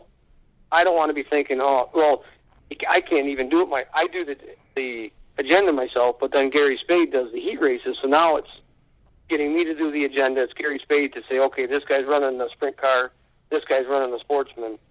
So now we've got to separate this, and he's got to redo the. Would you want to redo the schedule if a guy comes up to you and say, "Hey, I need time in between my heats"? No, I wouldn't. And then it just gets it gets into too confusing. And another thing is too is when it's not fair for the rest of the people to be in the pits when a guy comes in. Say Rich, for instance, he runs a Sportsman and then he runs a sprint car. He's actually running for 2 purses and only paid for 1 admittance to get into the pit. Right, he didn't pay twice. What I'm saying? Right. Like Matt Shepard, okay, he'll go out and win a feature at $1,500, and then like if he wants to run a Sportsman car and he wins that, he made $2,000 and he only paid to get in. Now, is it fair to Kevin Ridley that finished second in the Sportsman, and he paid once. You know what I'm saying? So right. Yeah, I get it, but couldn't. I mean, if they're willing to invest the money, I mean, I get your point. It's a tough deal. I mean, I'm not saying you're wrong. Yeah, we have the same deal at Utica. You can only run one division class. on one class. That's it. Yeah, and that's well. Look at we were talking to Rocky just before we got Jeremy on the line. Right. We were talking to Rocky Warner, and talking about Rocky when he ran McDonald's weekend. He ran almost all the classes. Almost every division. He was in 4 classes on Sunday. Yeah. I mean, I'm not saying that any promoter should hold the show because it's up to the driver. It's the driver's responsibility to know what they can and can't accomplish in the course of a night. So if they can't get unbuckled and strapped into the next car within a reasonable amount of time, and the feature starts without them, so be it. But at the same time, those guys like Jeremy said, if you want to, you are double dipping. Yeah, you are double dipping. I get that. I never really thought of it that way. Looking at the standpoint where the driver doesn't pay twice, he pays once. Right, you got to look at it from that perspective. Right. And that's not even the thing too. That my biggest thing is if we rush somebody, also, and he doesn't make it, who's he coming after because he didn't make the feature? Right. You're right, but you're right, Jeremy. So why didn't you wait for me? Or he goes out there, and what happens if I rush him? He doesn't latch his seatbelts correctly. Goes out there and flips down the front straightaway and gets hurt. Right. And then he goes, well, I got rushed because he was hurrying up. They wouldn't wait for me. Well, Warner's going to eat that up. I've seen it. So it's just, there's more things that... I've seen it. I can't remember what track it was. Well, I can't remember what track it was, but somebody did something like that where they had to get in a car, but they had to change cars because the next feature was coming out of the track. Right. And the next feature came out. They took their spot. They only had the seat belts loose. They went out on the track, and they stopped on the track and drew a yellow, fixed their belts under yellow, and got everything strapped in the rest of the way, and it slows down the show. Yeah. But at the same point, if you make it clear up front, there's no bitching about it. If you're not going to wait for the show, if you're not going to hold the show for it, again, it's right back into the driver's hands. The track doesn't have any responsibility there. Yeah, well, hey. Yeah, it's like with the dirt thing, you can't run the modified. I mean, I use that as a Matt Shepard and running the Sportsman. You can't do that anyways, but with the other division, with the sprint cars, that's what some guys wanted to do. And I kind of said, yes, okay, last year, but we didn't have anybody do it. Now it's, the Sportsman thing is different with the new legends because, like, I charge $50. If a guy wants to run, I finally gave in. I said, okay, if you want to run, it costs you $50. So if you want to pay the $50, it goes into the point fund money. So this is what it is. Now you're getting your crew guys out there, and that's what happened. Is I think some people didn't realize it was a smart thing to do because a couple guys wrecked, and then they don't have a car for the feature. Now they're like, oh man, why'd I do that? You know what I mean? Yeah. I give my guy to try it, and he might go buy a car or not. I mean, that's what it's all about. But it's all about, I don't want the chance of wrecking because you're out there with rookies, and something something inevitably is going to go wrong. And then that guy in the track will hit you. Yeah, exactly. It's all racing. That's how it goes. So. Jeremy, jumping back into the rumor mill a little bit. I had heard a couple times towards the end of the year last year that you were going to be looking to put some new clay down on the speedway. I guess what is the truth to that? Are you looking to lay down some new clay, or are you going to stick with what you've got at this point? No, weather permitting, next Thursday, Friday, Saturday, the whole track's going to be resurfaced. Probably going to be, if the weather's cooperating, 2 foot all the way around the track. Probably 6-8 inches on the straightaway, and taking some banking away. I know there's not a lot there, but you can't. 1 and 2 is probably going to stay the same with 2 foot all the way across. 3 and 4, that's going to change. That's that may lose a little bit of banking because you can't go 2 feet all the way across the track, because what will happen is it's going to be too tall, and the people that stand and watch the races, you can't see them as it is. Now, if I put 2 foot higher, what's that really going to do? You don't even see half the straightaways. Right. You know what I mean? So you can't put that much clay there. Plus, there's also drainage there that's underneath the Jersey barriers. Yeah, I was going to say, can't move the Jersey barriers without moving all the dirt that's behind them and getting into really doing a bunch of ditch work and all that. So I'm not even going to mess with that. The ditch that is actually, now that you say that, the ditch that's been in 3 and 4 for years, that's gone. I got sick of looking at it last week when I was grading the track to get ready for this clay. I just filled it in. Well, I can tell you one guy that'll be real happy to see that it's gone. If Tony Stewart ever makes his way back to the track, exactly. That's what somebody said. He almost flipped over on a four-wheeler when he was. Yeah, he almost made national news for the wrong reason at the track last year. That's been something. He didn't get in a race car, but he broke his arm on a four-wheeler going through my ditch. So that wouldn't have been a good You don't want to be that track. No. No, that's the plan that for the clay. It's just I hunted for some all summer long, and then I actually found some less than a mile away, and it's just it never really cooperated with the weather towards the end of the year, and finally I just said get through this year and doing it, and because nobody knows what it's like to put clay down. I've done it several times. I mean, look, I just went to Berlin, Michigan a month ago, and not even whatever, and put a foot and a half clay down on an asphalt track. Oh, you were involved with that track, doing that, putting the dirt down? The whole thing. Nice. They hired me, and I was the only one that did it. Nice. And it's all gone now. They pick it back up. Yep. Wow. But that's a game plan with that. So that's going to be done and out of the way, hopefully. And I just watched the weather tonight, and they're saying chance of showers next, Thursday, Friday, Saturday. So we'll see what happens. See what the guy that Victor Dale from Victor Excavating and Victor Mobile Home Parks.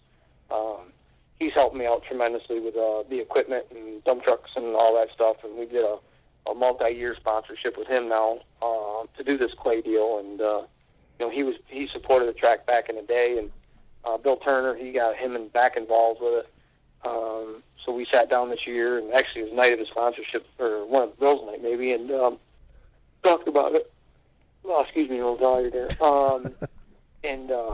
So he's, volunteered to help me out and agreed to help me out with doing a lot of that stuff. So I can't thank him enough, and whatever. As long as I got hopefully everybody who that works for me over the summer. I know I put them through a lot of crazy stuff and hollering on the radios, but everybody that worked for me, we had a great year, and I'd like to thank everybody that worked for me and the fans and all the sponsors. And hey, we couldn't do it without people that are dedicated to racing, and another concession workers, everybody, safety, whoever helps, security. It's just ticket takers, everybody. Even Rich. A lot of time, even Rich. And I got even me, if something goes wrong, he's the one I'm looking at all the time, screaming at. Not screaming at, he's a little bigger than me, but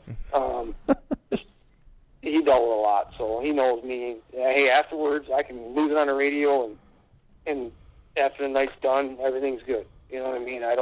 It's just, I've got my certain ways. I've always done things, and I think a couple people have learned how I do things now, and it's how I am. I'm not a politician. I don't bend over backwards for nobody, so. we got a bunch of people. That hurts sometimes, We got a bunch of people that want to have a clay party at Canandaigua next weekend. Oh, yeah. Yeah, they're going to show up. They're going to crash your party. They're going to bring shovels and beer. Hey, that's fine. Now that you say that, that's funny that you say that, because when I was out to Berlin, Michigan, this is the God's honest truth. I was working from sun up to sundown. We turned the lights on one night.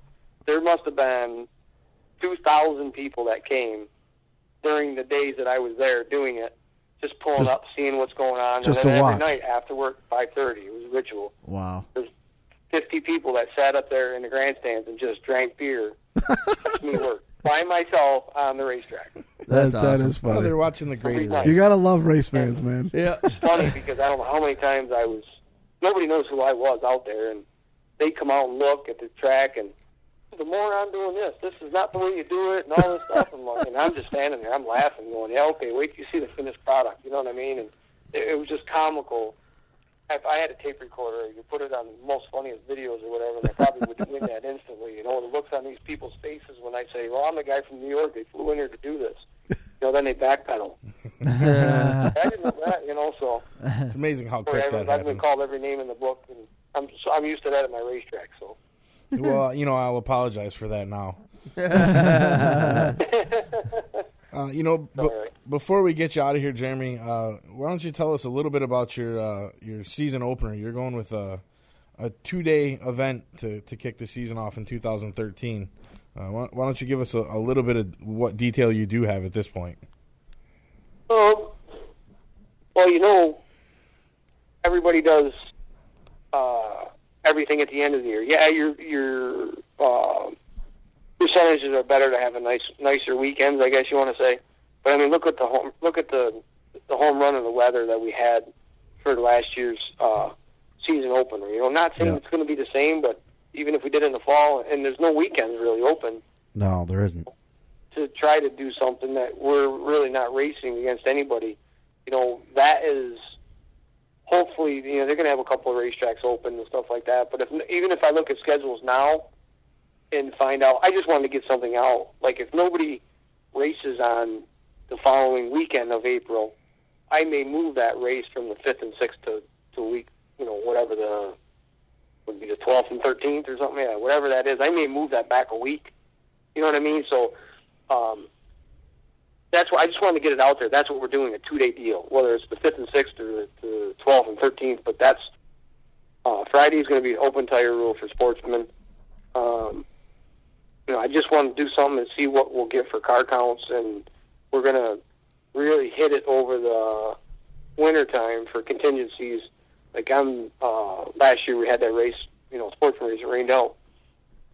I'm donating a set of doors and quarters to a random pick. Maybe I'll do another set. I'm going to hit P&M Fabrication up, Hoosier Tires, American Racer, BP Fuels, Steve Payne, Scott Benedict. You just go to all these people, and hopefully we'll have a huge giveaways for all these racers. It's not going to go to just 2 races in the feature. It's going to be a drawing for whoever comes in the pits. Right. So, and I'll say it, they did it at Brewers and Speedway. It worked great. Why not do this is me going around, and my marketing people call these people and get stuff to give away to the racers. I'm not keeping any of it. It's not going to be no money. We'll do lap sponsors or something like that. Somebody wants to donate laps with money. We'll put them on our website this winter. We'll do whatever to help them advertise whatever they're doing, or, XYZ wants to sponsor, lap. I don't know what it's going to be from 30, 40 lap race, or, they're going to pay $1,000 to win, it's going to pay $1,500 to win, is it going to pay $3,000 to win? You know what I mean? If somebody steps up and say, hey, I want to pay this, and it's not going to, we're going to have street stocks, Sportsman, 305 sprints, late models. I'm going to do a late model race. I don't know if I'm going to do a late model challenge, BRP / late models, the open crate, or not open, I should say crate late models, or just have crate late model, or I'm not sure yet, but the whole weekend is going to be detailed of a lot of different classes of cars. Of course, the 64-lap Canandaigua Memorial Race, $6,400 to win it. Not sure if we're going to do a Super DIRTcar series or just keep the same purse and just having a non-dirt, not dirt sanction, you know what I mean, as far as a series race, not to be dirt sanction, because most likely I'm staying with dirt sanction, but, we haven't got all through that yet and all that stuff, but,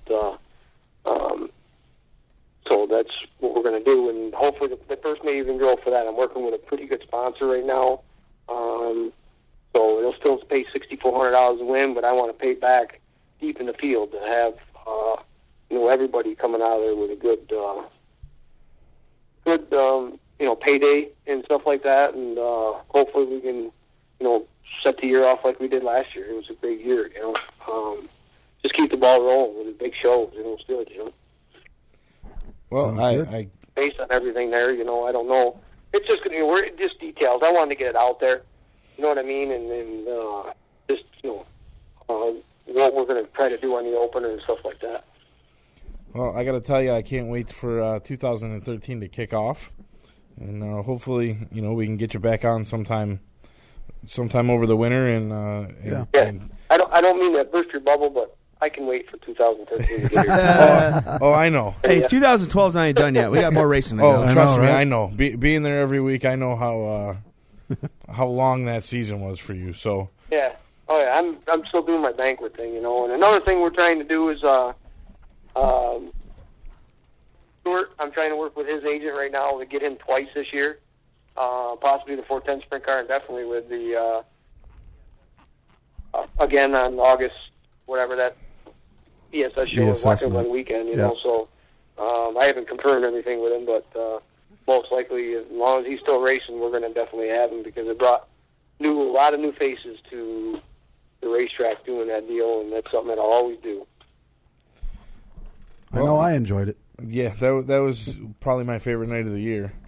So hopefully we can still get to enjoy that.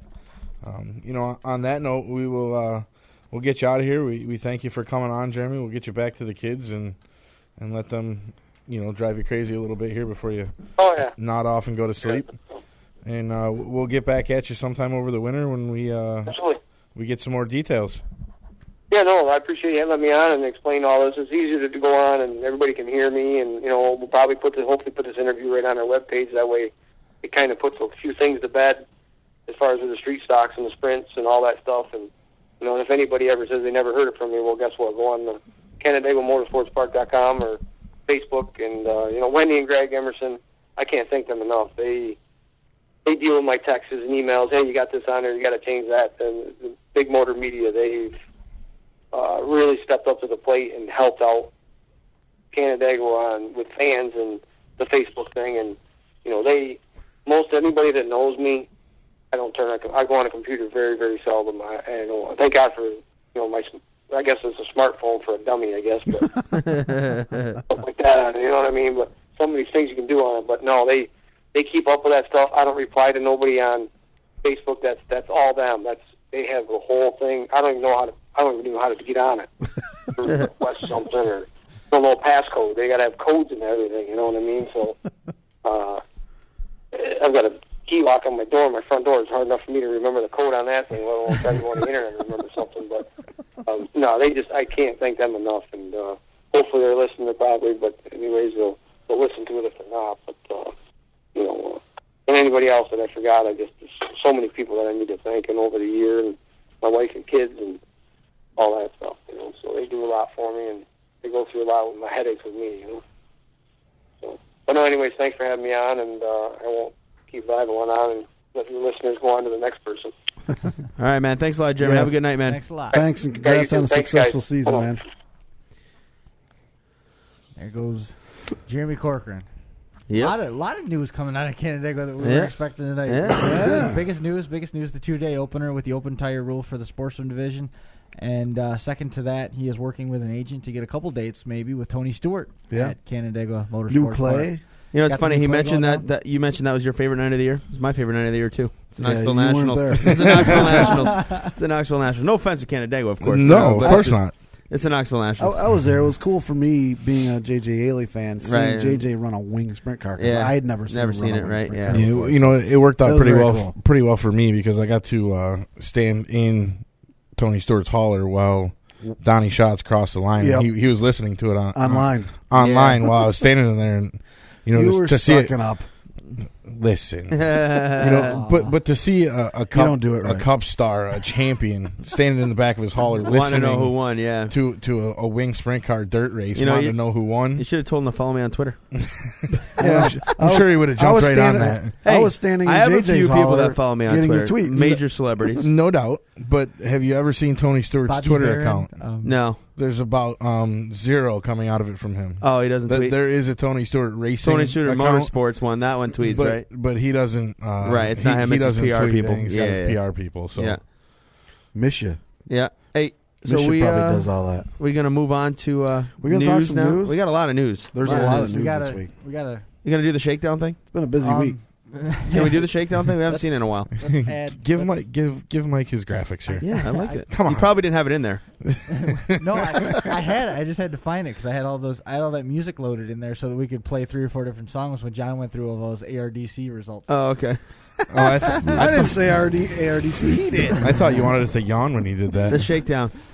All right, lots of news coming out this week. First and foremost, we'll kick it off up at Brockville. They rained out their big block modified program on Sunday, but Saturday, Danny Johnson was the winner unofficially. Officially, he's the winner. He's got the trophy. He lost. Yeah, he just got docked $4,000 and 150 points in the final rundown. On what, Monday or Tuesday or whatever it was. Yeah. That penalty came out this week. Then there was an issue with the Brodex heads. Yep. And now, if you read Mike Payne's response on Dirt Track Digest in the forum, you can see, well, I guess it was taken off of Facebook and put on our forum, that they're appealing that decision to Brodex and whoever else is involved. You know, they said we were teched at Grandview. The car was legal. It was a dirt legal car there. So Grandview's tech is pretty stringent. As you know, they tore everybody down. Yes, they did. The assumption is, so we'll see how that comes out. You know, as I mentioned earlier, Darren Pittman had an issue with fuel at Williams Grove, getting his first win. Wild deal there. Yeah, you know, his issue is they did the water test. Basically, they take distilled water and dump the fuel in it. And if it comes up cloudy, that means there's fuel additive in it, technically. Right. So they're sending that out to get that tested. So we have some controversy there with that. This was at the Grove, right? Yeah, that was at Williams Grove. It was his first win of the season. Was that the National Open weekend? No, that was this past weekend, the last weekend. Yep. And as you know, Pittman will be gone after this year anyway, out of Central Pennsylvania. He is moving on to the Casey Kane Racing number 9. Yep. So that's the deal there. Other news: Eldora Speedway today announced. Big news out of the World 100 and the Dream now will be 3-day shows. Yep. Instead Beginning of one on Thursday rather than their normal Friday. Saturday No more Prelude to the Dream. The Prelude to the Dream apparently is out. So that's out. And so the other thing, boys will not be there was some. Well, hey, up. don't say that. Yeah, there might be. They may be in the. There might be some late models. NASCAR Truck Series talk about having the trucks on the dirt. I'd rather see the Nationwide Series personally, but I want to see them all. Yeah, well, that'd be sweet. Well, the ARCA Series runs at Springfield Mile, but Mile. It's like running circuit. It don't count. Well, yeah, but it doesn't count as dirt. It's a step. It doesn't count. And then let's see what else. NASCAR is changing their qualifying procedures now. Top 35 in time get in. Then 6 provisionals, 6 high point man provisionals or owner points provisionals, and then 1 former champion provisional. Or so if the champion isn't revert to 7. Right. So that's huge for NASCAR to change that. And I thought that was for me that was the biggest. The way it should be. The way it should be. Right. I mean that's long. Should be the fastest 43 cars or fastest 40 cars or whatever. Mike, we talked about this on the way here tonight. And my opinion is there should be 1 provisional. That should be for the most recent champion that doesn't qualify. Or something. Champion's provisional, that's it. Everybody else. Nah, I don't think there should be a provisional at all. I think there should be. I don't mind the owner points because these guys have. Enough with you. These guys are spending their whole year dedicated to the whole thing. You know what I mean? It's not like the Starkin Park guys getting those. And I think those guys deserve it. I mean, they have the major sponsor. They do all the homework. They should. They got to have something. They all do homework. You know what though? There has to be something for supporting the series. It's like with the Super Dirt Series or ESS or any of that. You get something for being there all the time. The guy that supports the entire series all season long and doesn't have a sponsor, he doesn't deserve to be in. Not if he doesn't. Not if he's not in the top 10 points. Your name is Jimmy Johnson. You got Lowe's on the car. Yep. If you don't qualify, you don't qualify. You know what? I don't go to watch. It doesn't matter if you got Lowe's on the car. Lowe's doesn't even own Charlotte anymore. Right? Yeah. No sponsor. They never. No, I don't go. I mean, no offense. I don't go to watch Casey Mears and JJ Yelly. No offense. Again, I'm not taking anything away from them. They're drivers. I go to watch Tony Stewart, Jeff Gordon, Jimmy Johnson. You know, Carl Edwards. The list of those names. Those guys are going to get provisionals. I want to see them in the race. Other guys you mentioned. But not nearly as many. I can tell you that. I agree with that. But if they're not the fastest, I want to go watch a race. No, I'm fine with that. But here's the thing: how many guys qualify crappy? We were talking on this way out. Matt Kenseth sucks at qualifying. Very rarely does he sit on the pole. That don't they just stink. Well. They race very well. Right, and then they race well. You know, and here's a question to you: if the system had been this way when Kenseth came in, would he be where he is? I don't know.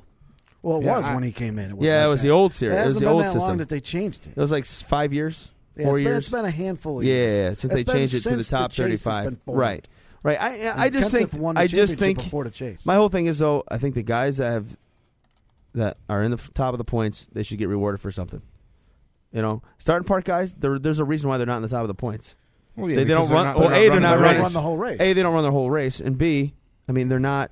They're just not they don't deserve to be there. It's just that's where it's at. They they work don't. just as hard. I'm not saying, but still, But guys. they don't No, deserve but you know what? to. Though? But John, they don't work just as hard. No, they don't. Yeah, they do. No, they don't. They work as hard all week and then they quit on race day. Yeah, they take So their they're not- crew. Only because they They don't don't have even- the budget to run the entire race. But Well, those then guess other what? guys have earned They that work right. all Go week. race They work just nationwide. as hard Right. at the Go race. race Go race nationwide. ARCA. Yeah. Go race on a Oh, dirt my track. God. Sean Yeah. Go Cole, race. ARCA. Listen, No, really. Listen, John. I don't have the budget to go run a big block. Right. Do you see me whining and crying and getting in a car that's a piece of crap and starting park to get some money? No. Not No. for $200. Well, you're not going to get it there. I'm not saying I have anything That's against beyond those the- guys, That's but, beyond the point. No, I don't. but you don't go to watch those guys race. You go to watch. Well, A you majority of the fans are there to watch the major guys If race. you weren't- like, they should wait, be. wait, wait. If Dale Earnhardt Jr. was not in the race, the crowd would be half full because nobody would care.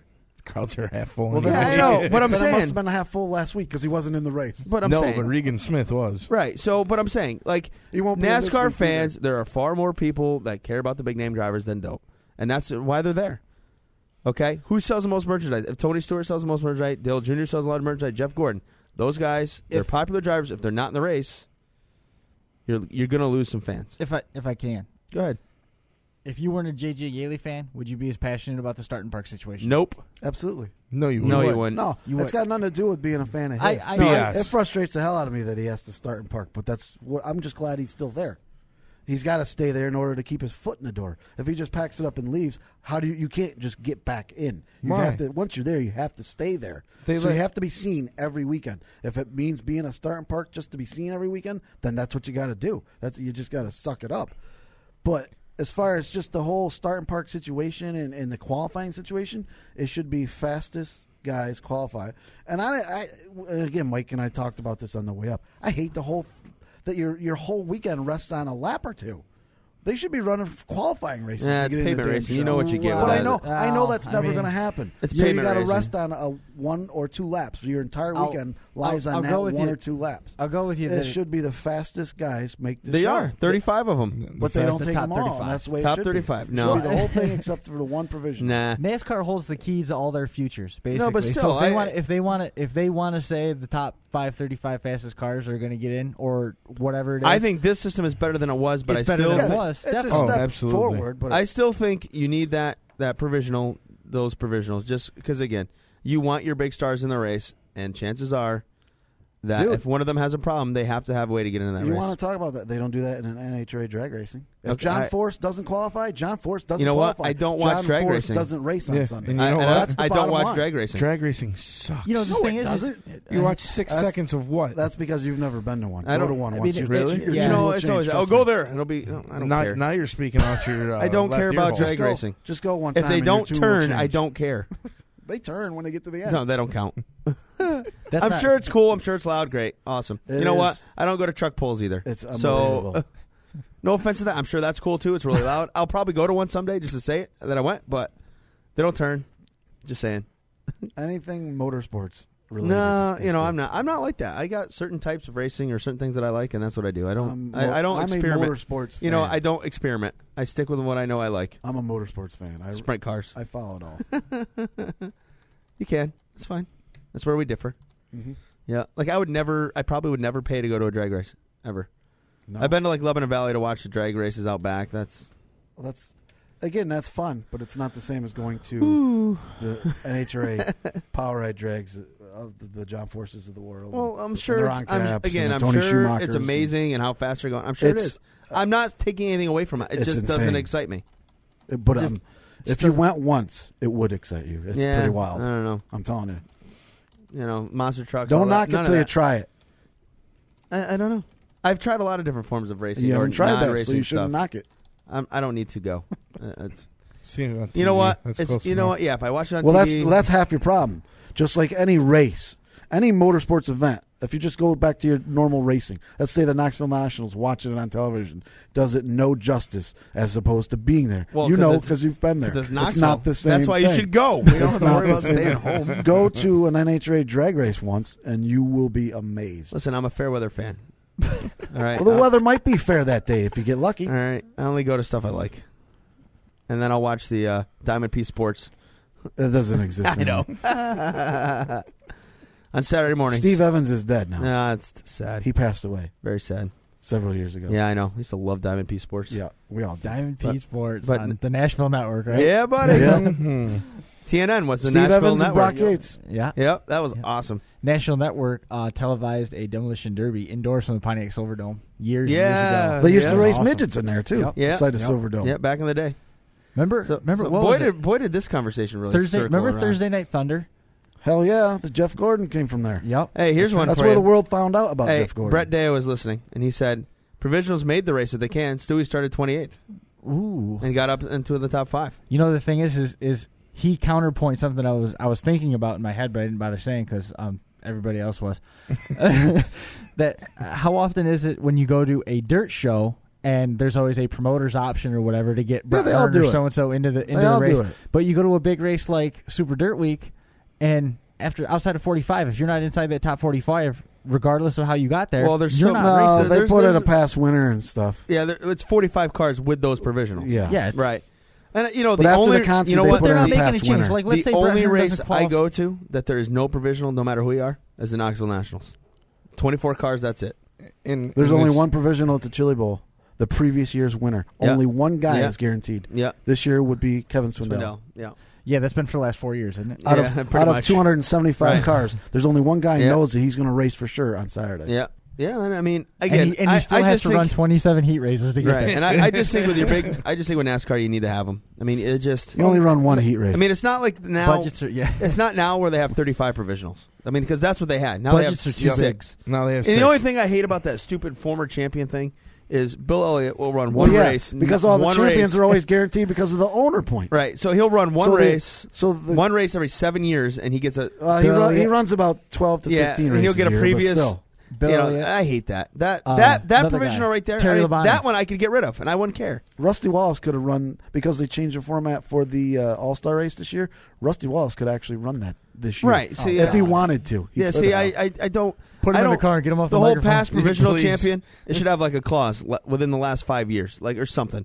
You know, Bobby Allison going to get in a car and race? I mean, what? could. Yeah, I know. Say It's the like, most, you could say the Mike, most come recent. on, you don't need to get champion. insulting to people. no, I'm not. No, I'm not insulting people. I'm just saying that's what that allows is things like that. Like Oh, you have got no. Bobby, should be I am for the- taking nothing away from Bobby Allison. I agree. It should be for the last 5 years. I or don't 10 think. years, I just or don't however far you think want to go we should back. have this provisional that the past champion gets in because that's like. He won his Well, that's how championship in Terry- Was Richard 1988. Petty going to race again? I mean, what are we He going to might. do? Yeah, Bill Elliott but if he used it did- several times, and he won his championship in 1988. yeah, that's what I'm saying. But Yeah. and But he if gets in like. Daryl Waltrip's the same case. But then you're and taking- Terry Daryl Labonte, used that too. for years. Yeah. Yeah, the He Kmart relied number on it for 66. every week. Yeah, The I mean, Kmart car. Yeah, Remember that? the Western Auto car. Oh, the Kmart car too. That was Kmart, worse. The That's Western right. Auto car. He at least won a race. Yeah, The he Kmart did win a car few was- races. What about That was if a that sad Kmart last car was provisional? You know, terrible. like Deo did with his show. He did. Stewie was a previous year's winner, so he got in. What if the NASCAR race, every track they went to was the previous winner of that Of race that the year particular race before? the year before. That would Was be a guaranteed starter. Yeah, that would be awesome. That would be. I think that would be better personally. That would be cool. I mean, Yeah, that would than be that neat. past I mean, even if champion. they had like 2 or 3 provisionals for whatever points, whatever. There's just too many of them. Six or is not 7 six, is ridiculous. 6 is not that many. I think But six most is- cases, it's going to be 7. Because Well, Bill Elliott, like you said, right. he's not there all the time. Well, race your way He's in. the only Yeah, one but using I- it. Right. You know, I'm with you, Mike. I don't think 6 or 7. I think is that's just too enough. many. I think that's just enough to take care of It, the guys. it that- gives you the Take it gives the you top that 40 sa- speeds and do the last 3. It gives you that safety net if you have a yeah, problem. I mean, if you cut a right rear tire or right front tire, you cut a tire down, you stuff Right. it in the wall. You're already Right. going with a backup car, but you know you're in the race. And Right. let's say it's a Tony Stewart or a Dale Jr. or Jimmy Johnson. If those guys aren't in the race, like you said, you're going to lose half that crowd. Right. And ideally, I'd like to see them run some shorter, and I'm talking short qualifying races. That would be nice, but it's not going to happen. Because Don't- no, you know what it's though? not going to Listen, happen. I can't Too big. stand 200 miles of California. I don't need to see 2 crappy 50-mile races. No, I'm talking. No, I'm not even talking a 50-mile race. I'm just talking, saying, like- I'm talking. You got 25 laps. Such Yeah, but they're, as, you know is the what? duels. The racing's not going to change because you can run these It's gonna be 25 the lap s- races yeah. in California. It's still going to suck. Those tracks suck. They're Well, not yeah. good racetracks. Although I'm going to say to Rich's point, qualifying races at Bristol or Martinsville. Oh, that's great. or That would be Rockingham- or awesome. Richmond, Yeah. no, those would be great. Yeah, but bring back Yeah. Rockingham Someplace- and North Wilkes-Barre. Yeah, okay, you know. tracks you can race on, but you go to California, Michigan- the fastest guy in Michigan, it sucks. What, Atlanta? Even the race itself sucks. Yeah, well, the Daytona. Why do they cut the laps? Because the race sucks. Our viewers agree we're down to less than 30. Yeah, and our show sucks. Right? Some of the racing at Michigan/California. Some of it is okay, like when they for first 5 laps. when they first are bunched right up and they after take the yellow off. flag. Yeah, it's fun because they fan out 4 or 5 wide. There's very wide, but that's for like 3 laps. Once they go for 20 laps, 25, 30 laps, they get all strung out. Then it sucks. Hey, Rich, because it is so wide, they don't crash. Canandaigua for drinking in the family section.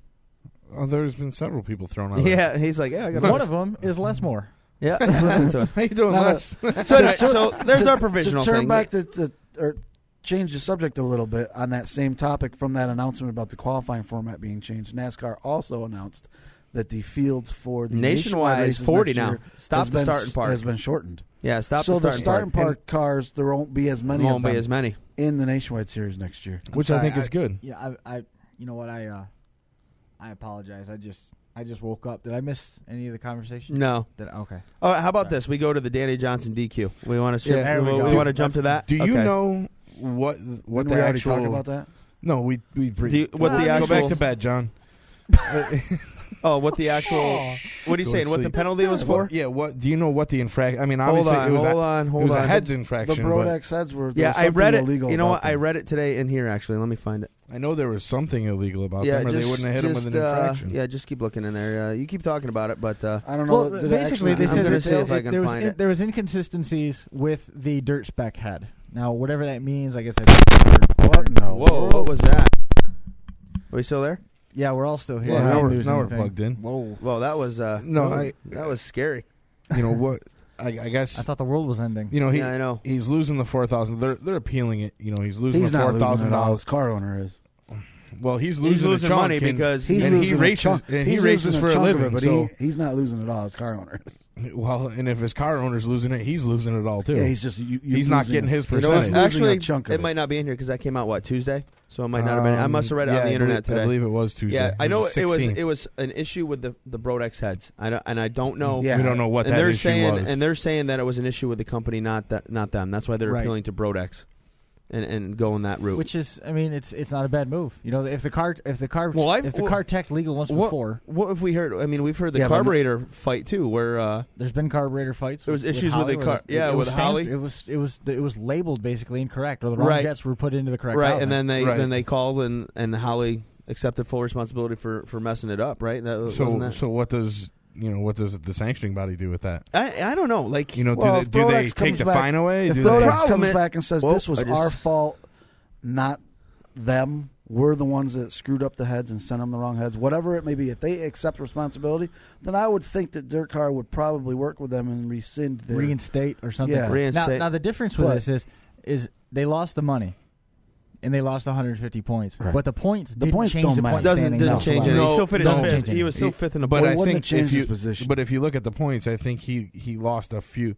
He wasn't going to win a championship. No, but I think he lost like it 3 didn't change spots. it didn't change his position. No, if you look at where he's in position, they had 150 points to it in the final standings. It didn't matter. It still didn't matter. He wouldn't have moved. How about Tim McCready? I looked at that too. 358 starts, 2 wins, 24,000 in winnings.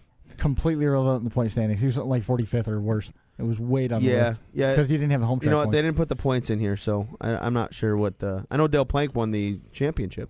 Yes, he did. But I mean, John and I were talking about this on the way out. The whole disqualification without losing your DQ.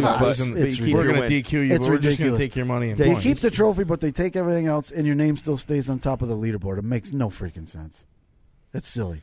Either you didn't win or you did win. But here's the issue you get now, like with this whole appeals process and all that. What am I going to do? Am I going to pay the guy that finished second the $4,000? Then it comes back that his motor was. That money goes to the point fund, Mike. Okay, but I'm saying if we do what John is suggesting, we move everybody up, put that car last. Now I pay out the purse, and now he wasn't illegal because we sent it out and we had an appeal and he won his appeal. So now I have to pay him $4,000. So I paid the guy that finished second $4,000 for actually giving him the win. Now what do? The problem with racing now, it is so freaking technical. I know, and I understand what you're saying because in this instance, this is getting appealed. That's a rare case. Obviously, those things happen. I mean, but you look at all these from. It's amazing now with the technology that's there. Whenever a guy gets disqualified for something that's sketchy or could possibly be this person's fault or that person's fault, they always appeal. Yeah. And the way the appeals process has been going, you see guys winning their appeals. Like, like the water test. That'll be interesting to see how that works out for Darren Pittman. I mean, they haven't, but the thing with they haven't paid him the win yet. They haven't paid it. Right. They're waiting for the results of the. They haven't paid any of the purse? They haven't paid him.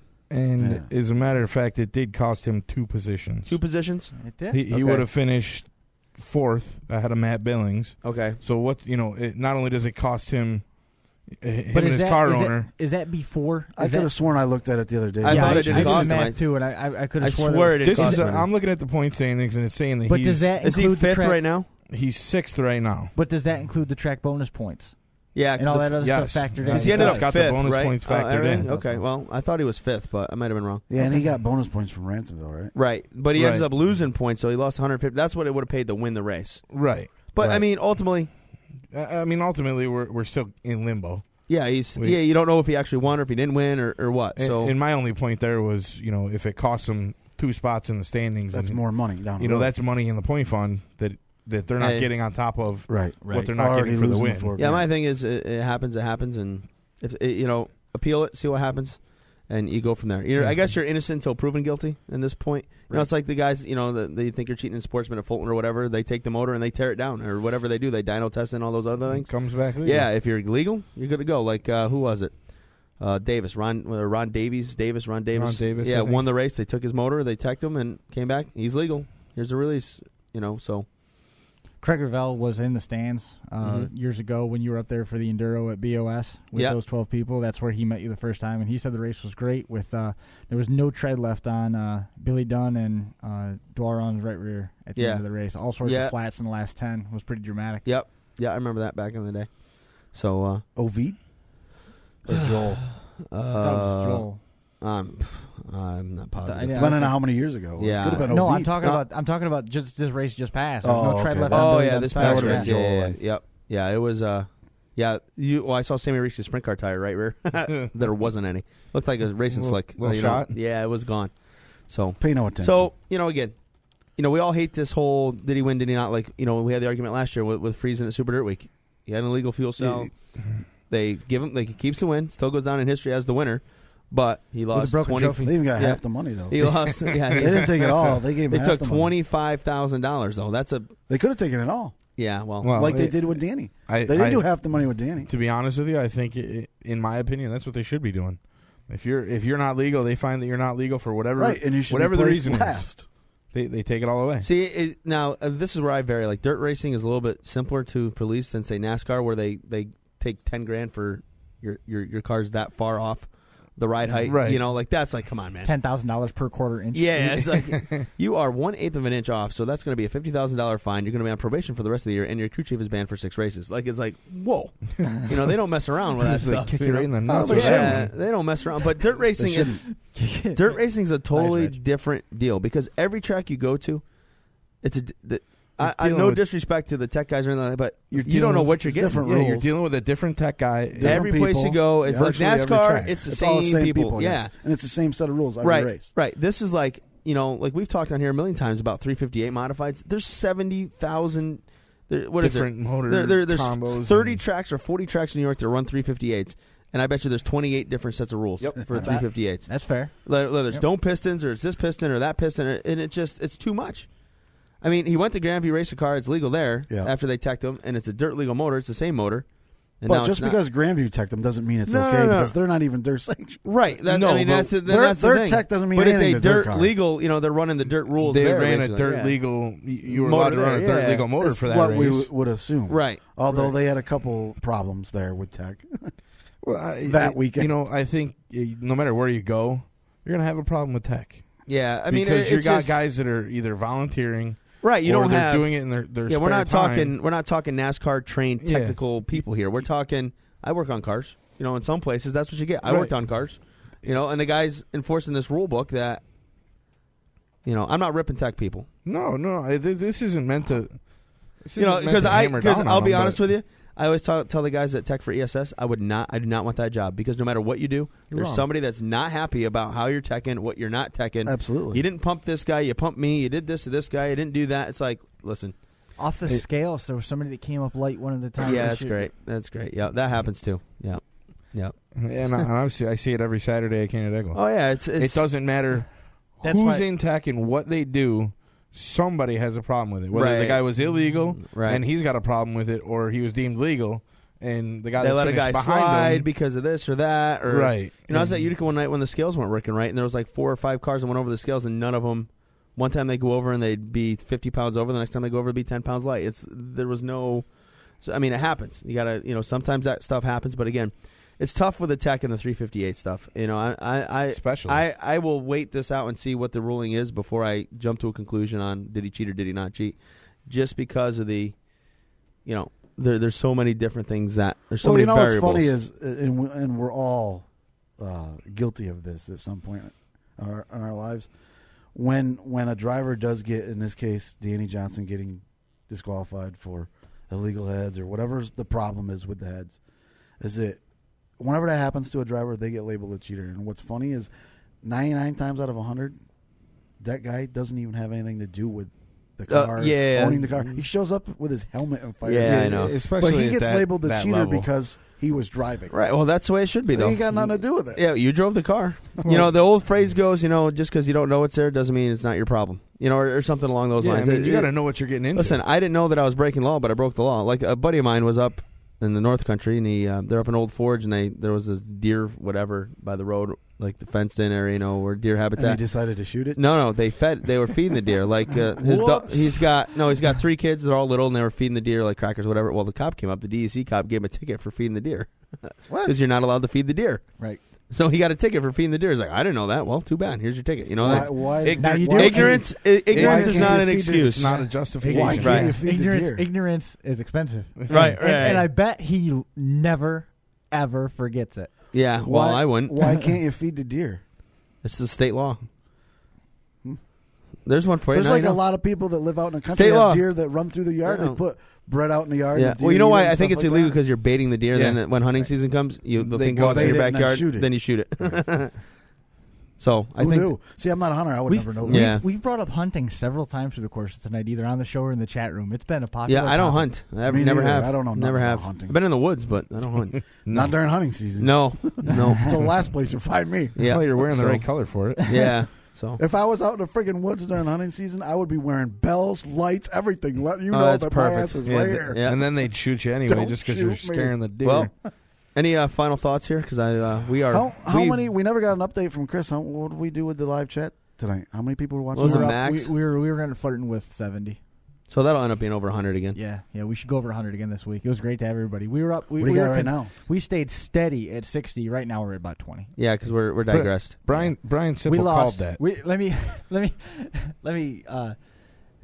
We had 60 people consistent, and then we brought up NASCAR, and everybody left. Over. Everybody, Yeah. Wow. everybody That's left. because nobody gives a People crap. are tired of it. I know. It's worn out.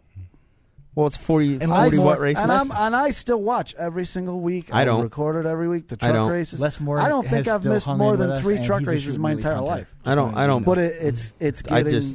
just don't care. It is getting old. I don't care enough about NASCAR. I mean, I like the rule changes. I like the silly season stuff. That's what I like about all this. Yeah, because that's the excitement. Racing, my favorite part of the season is, well, not my favorite part. When racing is done, you have nothing else going on. My favorite part is when you start getting the rumor mill going. Yep. So-and-so's going to this car. This dude's going to this car. This track's track's doing that. This one's dropping. Yeah. They're going to that tire. Yeah. And then you hear all the Yeah. rumors coming in. You get this research. Is this true? Is it true? You got to call your friend. Okay. You got to call your sources. Is this actually happening? Is it not happening? That's fun for me. And then the start of 2013 comes around and everybody stays the same. Yeah, nothing changes. For me, it lost a lot of its luster when Rusty retired. It's not. For me, it's not the same anymore. I looked forward to every race when Rusty I don't was care. racing. Yeah, I because wish he was a guy that always fought for a now championship. he's every not sure if year. this guy's going to be in the race. No, So Well, that's the thing. And you know what? I wish Rusty being- would race again so he'd shut up and not have a microphone in his Being face. a fan of JJ, you don't. I know he's going to start in park even if he qualifies for a race. So it's not the same. right. I'm hoping, obviously, down the road that he will find something Right. so we can have a full-time ride and run all the races. It'll maybe build that passion back up for me. Yeah. Or there's the possibility 3-4 years down the road it could be rooting for Kyle Larson in there. Who knows? Yeah.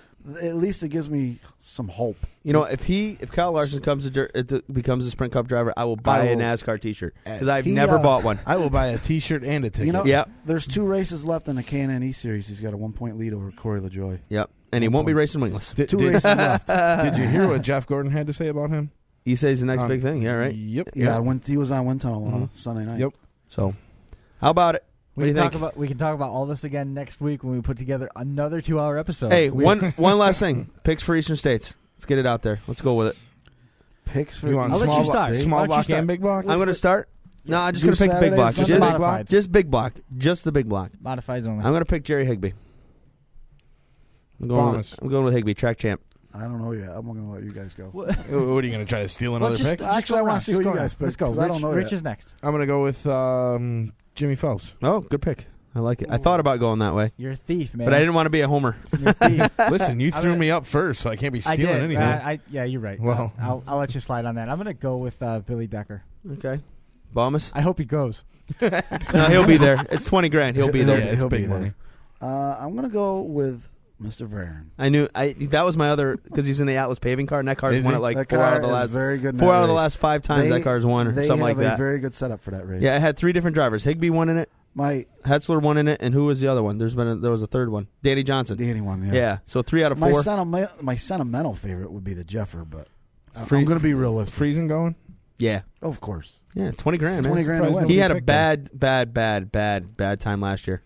Yeah. Yeah, he got hurt. He sure did. Yes, he did. We'll recap all of it next week. Yep, we're going to be back here again on Thursday. We wish everybody the best of luck out there as they compete at Eastern States Weekend at the Orange County Fair Speedway. We got all sorts of information coming out of that next week. Thanks for joining us on this edition of the 31st Lap. Check us out, fingerlakes1.tv and 31stlap.com. For Mike, for Rich, for John, for Les, Schlong, for everybody. Thanks for joining us on this edition of the 31st Lap.